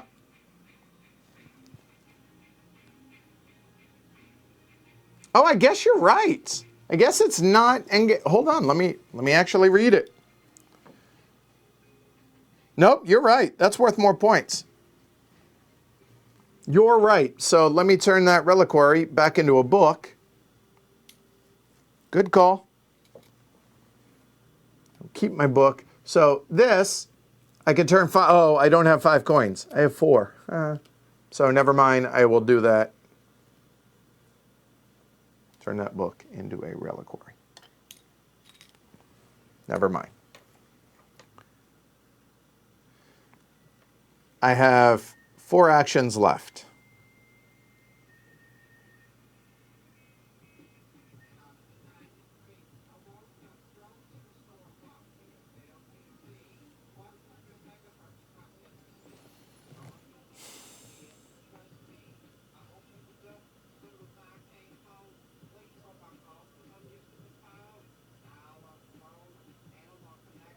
I mean, one of them is going to be the castle to build a settlement. I mean, I see no reason not to. So it's going to be 1 and 1. So that is 1 food, and that is 1 heat. For Shantytown, which is worth -3 points. However, right there, that's worth 12. Now it's worth 9. That's 9 points. And then I will be able to build this at the end of the game. Oh, hey, Jason. How you doing?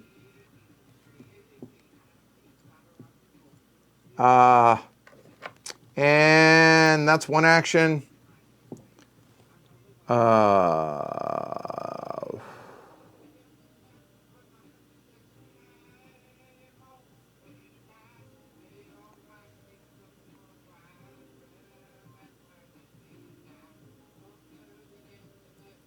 I need 3 heat and 3 food.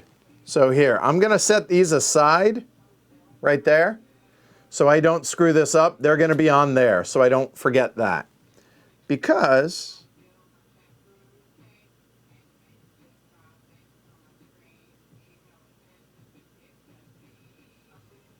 I think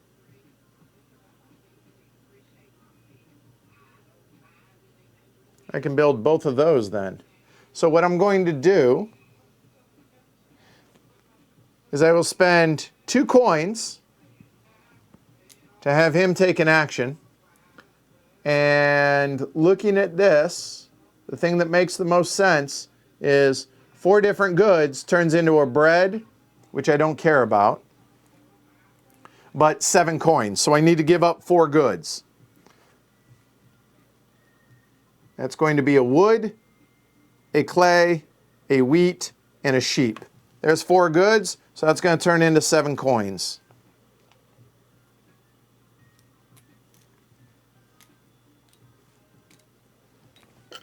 All right, that's both my actions. The Pete is removed from the game. Sweep the leg, my guys come back.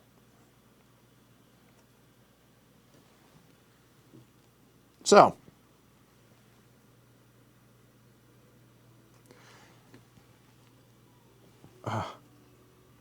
I'm a buck short. All right, hold on. I'm more than that.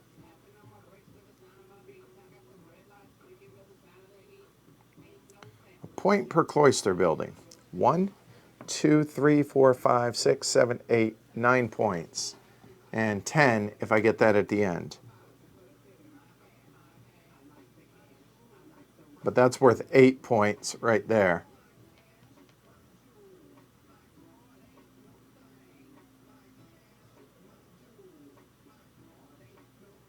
Right. I can only build... Yeah, I got to build this. So it's going to be a stone and a clay. So this...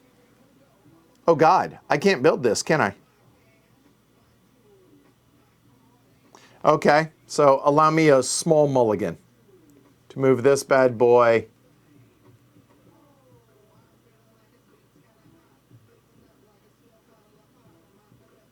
I guess there. That would have to be built there. Oh, isn't this tricky? That's one action. I need like 4 more actions.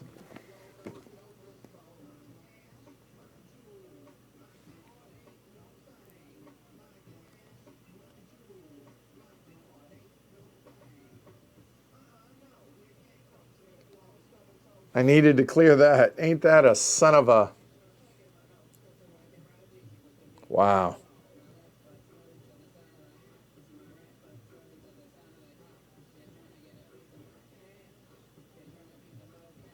That's only going to be worth 2 points, really? That'll be worth a little bit more than that, but Jesus, that's terrible. So the question is, I mean, I guess I activate this for the $5, which means I'm not going to build that, but that's okay. So I'll spend the $5, and I will get 9. So I will get a mix of these things, it says.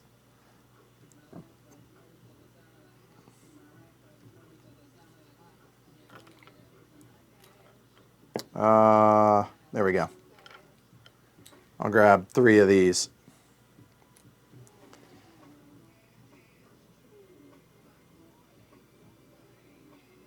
So now my question is, what makes more sense? 12 points is probably going to be the best that I can do. So if that's the case, I guess I take...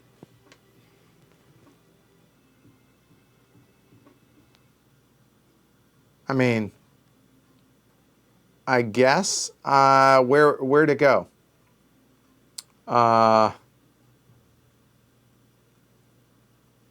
Do I turn that into the sacristy? Do I turn that in? That's 12 points, but I forego the 9 that I would get because I'm a buck short there. Still 12 points, right? 12, 13, 14, 17. It's 13 points. All because I'm a damn dollar short.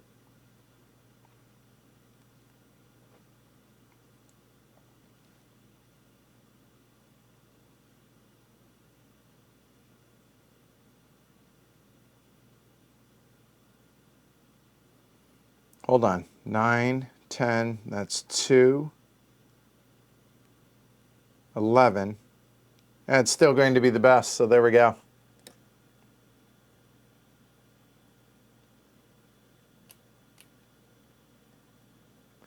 And I will build the second one of those. All right, so now the order of this does matter. There was a lot of question on BGG about the order of this. So a moment, let me go through this. Return yours or neutral, none. Rotate the production wheel, I just did.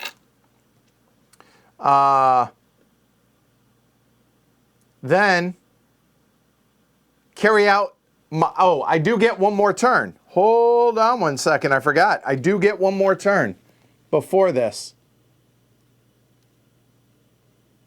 I do get one more turn because, let me show you guys this. Right here, around with a settlement phase, here, A through D. In the last round, step 7, carry out your normal game turn, takes place between steps 2 and 3 instead. 2 is rotate, and 3 is he gets to build the remaining buildings. Okay, all right. So did I pronounce it correct, Jason? All right. So let's see. Well, damn, what do I do now?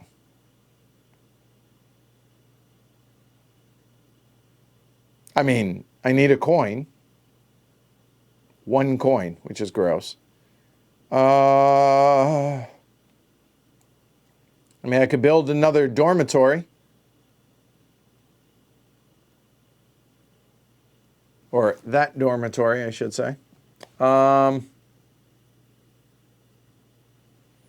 mean, we're talking a handful of points here, one way or the other, no matter what I do. I have no stones, so I can't build those. I don't have the $6. I could theoretically get the $6, but I'm not going to score that, so that's going to be worth 3 points. It's actually 4 points. I guess that makes the most sense. So action number 1 is going to be to spend 3 clay. That will come here. That's action number 1.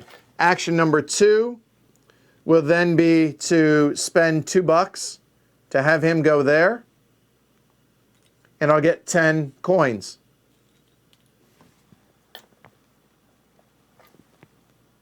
There we go. Done. So now, after that happens, so he builds the last building, so in other words, those, but I don't get to do anything with them, so it doesn't matter. Carry out the settlement phase. So I will build with the stuff that I set aside. The last open spot on my board there. Game ends after the last settlement phase. Goal of the solo game is to reach 500 points. Buckle up, folks, because this is going to take a little while. All right. Thank you, Kevin. All right.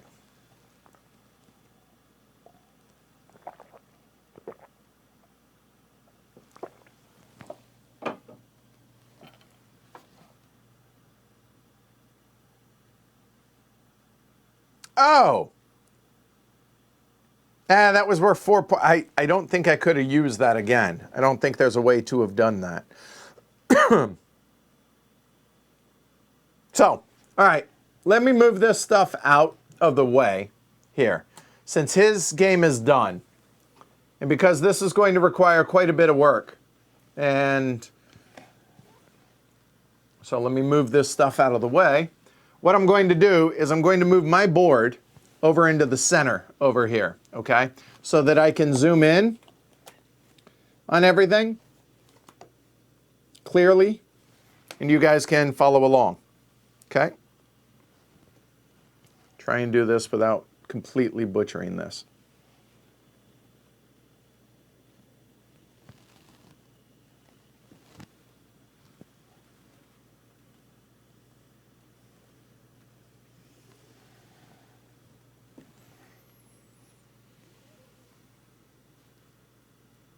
All right, it's a little cattywampus, but that's okay. That was like this, right? Yeah. A little crooked, but you know what? It's been a few hours. We're okay. All right.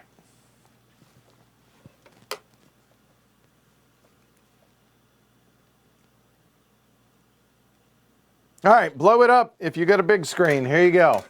All right. Okay, so endgame scoring. Dwelling value per settlement. Okay, so let's go through that, shall we? Did that help?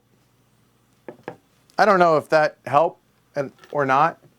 You know what? Honestly, probably going to this would probably, yeah, let's zoom that out a little. You know what? How about this? How about we do this area by area? All right.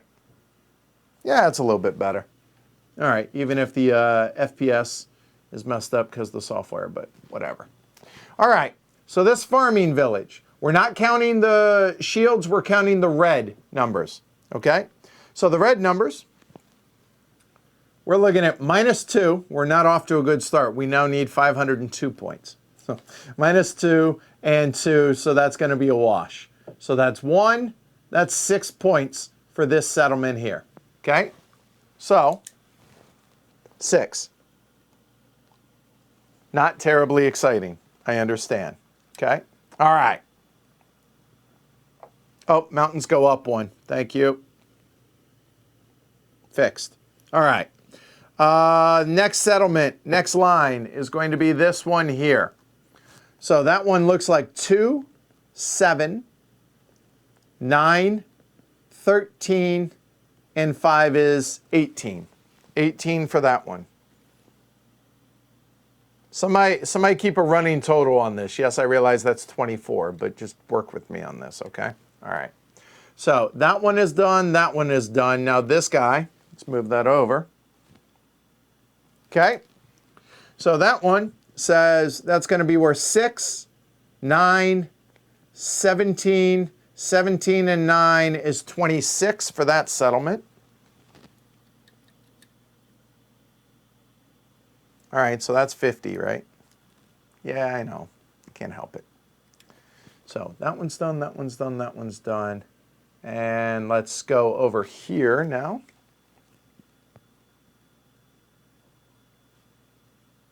Hold on, we did Market Town. So Artist Colony. There we go. All right. So the Artist Colony is going to be at 5, 10, 16, 21, minus 3 is 18. 18 for the Artist Colony. Okay.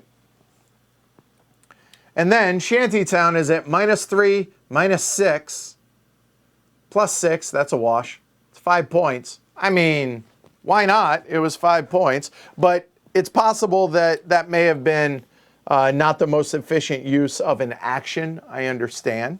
Okay, so there's that. And then we have 2 more in the bottom right-hand corner.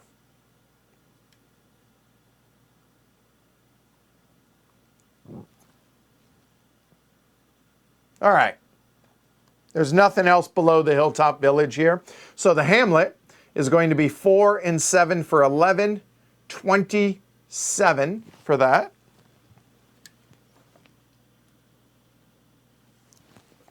And then finally, the Hilltop Village is going to be 8 and 7 is going to be 15. That's 22. Not bad for a half-built one, right? So 22. Anybody got a total for me? I skipped the fishing village. Oh God, I did. Okay, that explains why there's still 1 spot left on it. Thank you. Peanut Gallery. Well done, guys. All right. So the fishing village is going to be 6, 9, 15, 20, 27. That seems important to have counted that. 27. Somebody do the math. Okay. I said 5 and wrote 6. Did I really? I was probably, oh boy. Jeez. All right, somebody do the math on that.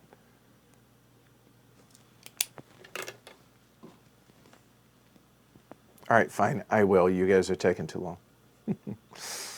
6, 18, 26, 18. It's been a long day, all right? What is that? 5, 27, 22, 27. I have no idea where that ranks in things, but I counted for 149. Y'all tell me. So we'll call that 149 there. Okay. Now settlement totals. Oh, sorry. 149. That's what that goes right there. Tony, 501. Good answer. I like where your head's at. So next, points for buildings and the settlement. So in other words, just count up all your buildings.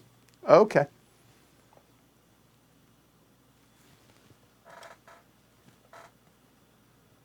All right, here we go. We'll do the top row first. So these are shields. 15, 16, 20, 24, 29, call it 30. 30 would be 55. So 54 across the top. So 54.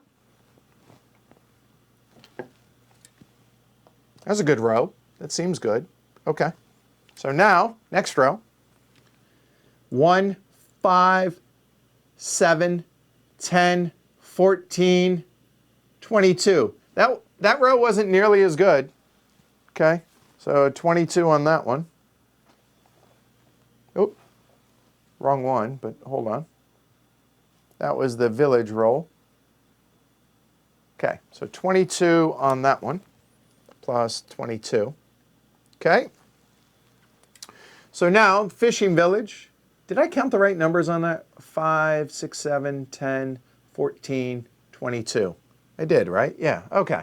So counting the shields. 4, 3, 9, 9, 13, 13, 25, and I'll count the castle in a little bit. So that's 25. Okay. All right. So that's third level. Fourth one is going to be 10, 18, 25, 27, 34, 37. 37 and 15 is 52. So 52 on that row.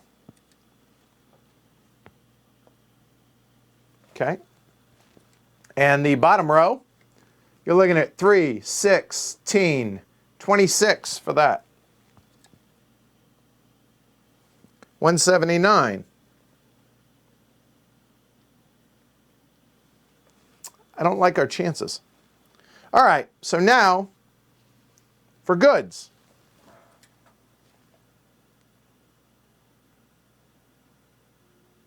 All right. Well, there's 60, 68, and then 1, 2, 3, 4, 5, 6, 7. 21 and 68 is 89. 89. And 4 more, 89, 93. 93, and I have all this stuff left over. So 93 more. I'm pretty sure that's not 500. So 179, here, there we go. Plus 149, plus 93. I'll take it. Running a stream, 421? Psh, I said my goal was 400. That's a victory as far as I'm concerned. All right. Well, there you go. What'd y'all think? That was fun. God, I love this game. This is phenomenal. This is a top 50 game for me, easy. Top 20 game, realistically. And that was solo. You know? And I mean, if you look at it, look at that. I built all those buildings. I had to plan everything out, and I only did kind of a half-assed job of planning all that out. You know what I mean? I'm happy with that. And look at this. All this started, it's in here somewhere. All this started with nothing else and just that. That's pretty cool. So if you're one of those people that likes building up a tableau, I mean, or Labora is phenomenal. So people asked earlier, this or Agricola, like, is there room in your collection for both? I think we just showed they are nothing alike, and they are both phenomenal games. I felt like I was doing amazing most of the time. I mean, I had all this stuff. I had all these goods. It's a positive feedback game. And instead of Agricola would be a negative feedback in a sense that you're just trying to keep your head above water from drowning, right? Whereas this, especially in the solo, mind you, you have tons of stuff. The solo plays completely different than the multiplayer game, which I think is a good thing. But you saw, like, I played or at Labora. Like, I didn't, there was no, like, I didn't really have a bot to run, right? You know, it was just, oh, all the buildings go away, and then maybe I can use one of them in a given turn after they're built. That's it. So it felt like or at Labora on steroids, because I got to build way more buildings than you normally get to build in or at Labora in a multiplayer game. And the resources are much more plentiful in the solo game. But that's why it's 500 points you're trying to get to. Yeah, it plays great solo, 2-player, 3-player. I enjoy it at 4-player. Not many games play amazing at all those player counts, so definitely check that out. And the 2-player, I've never played the long game, but I have seen, I mean, the long game can go long, kind of like this stream, in a sense that you build until I think there are 3 buildings left between the 2 players, and the resources are not nearly as plentiful, it doesn't feel like. So, yeah. So, yeah, I think this is an amazing game. I cannot recommend it enough. It recently got reprinted. You guys wanted to see it. I wanted to play it. Everyone drives home in a Cadillac. There you go. So there you go, or at Labora. I was busy playing music on my phone, so I have no idea. I apologize if we got any new patrons. Let me look. We did, so let me fix this while I'm here. Awesome. There we go. Lush Chords. Cheers. Thank you for the support. Anything else? Did I miss any others? Sean, thanks for the bump in support. I saw that as well. Just came in. Thank you. Let's see. Oh, yep, that's it. All right, I'm caught up. All right, thank you guys. I appreciate it. So, if you guys enjoyed this, give it a thumb down below. If you guys haven't subscribed yet, I would recommend doing so. Hit the little bell notification. If you enjoyed this, then, I mean, there's going to be more of this. This is what I do, and hopefully you guys enjoyed it. I mean, you hung out for, oh God, 4 hours. Really? That was 4 hours. It didn't feel like 4 hours. Really? Wow. All right. Wow. I guess that's a credit to the game, right? Huh. All right. Also, you want to join the herd like these folks did. Make that number go up. You get Slack access. You get access to my teaching notes at a certain level and a whole bunch of other benefits. Go to pledgehc.com. If you think this helps you turn you on or turn you off from certain games, saves you money in that regard. If you think it's worth $1 or $2 a month, go to pledgehc.com. Check it out. I certainly would appreciate the support. The podcast over on heavycardboard.com or your favorite podcast app. And yeah, Memorial Day. If you haven't, take a moment, reflect on what today represents. It's not about the veterans. It's about the veterans that paid the ultimate price for folks' freedom. So think about that. Give it some thought. Me being a Marine, today means a lot to me. So I appreciate y'all spending a little bit of time with me on this today, or with this today. I enjoyed it. I had a blast with it. Hopefully y'all did as well. Tomorrow, I'm going to be working behind the scenes. Tomorrow's Tuesday, right? Yeah. And then it's Albin Villard week. So I will see you guys Wednesday, 3 p.m. Eastern with one of the games. I have no idea what way is up. I don't remember what day it is. Continue social distancing, wear your mask, be smart, be kind to one another. And I'll see you guys on Wednesday. Have a great rest of your day, guys. Great Memorial Day. Thanks, everybody. Have a good one. Later, y'all.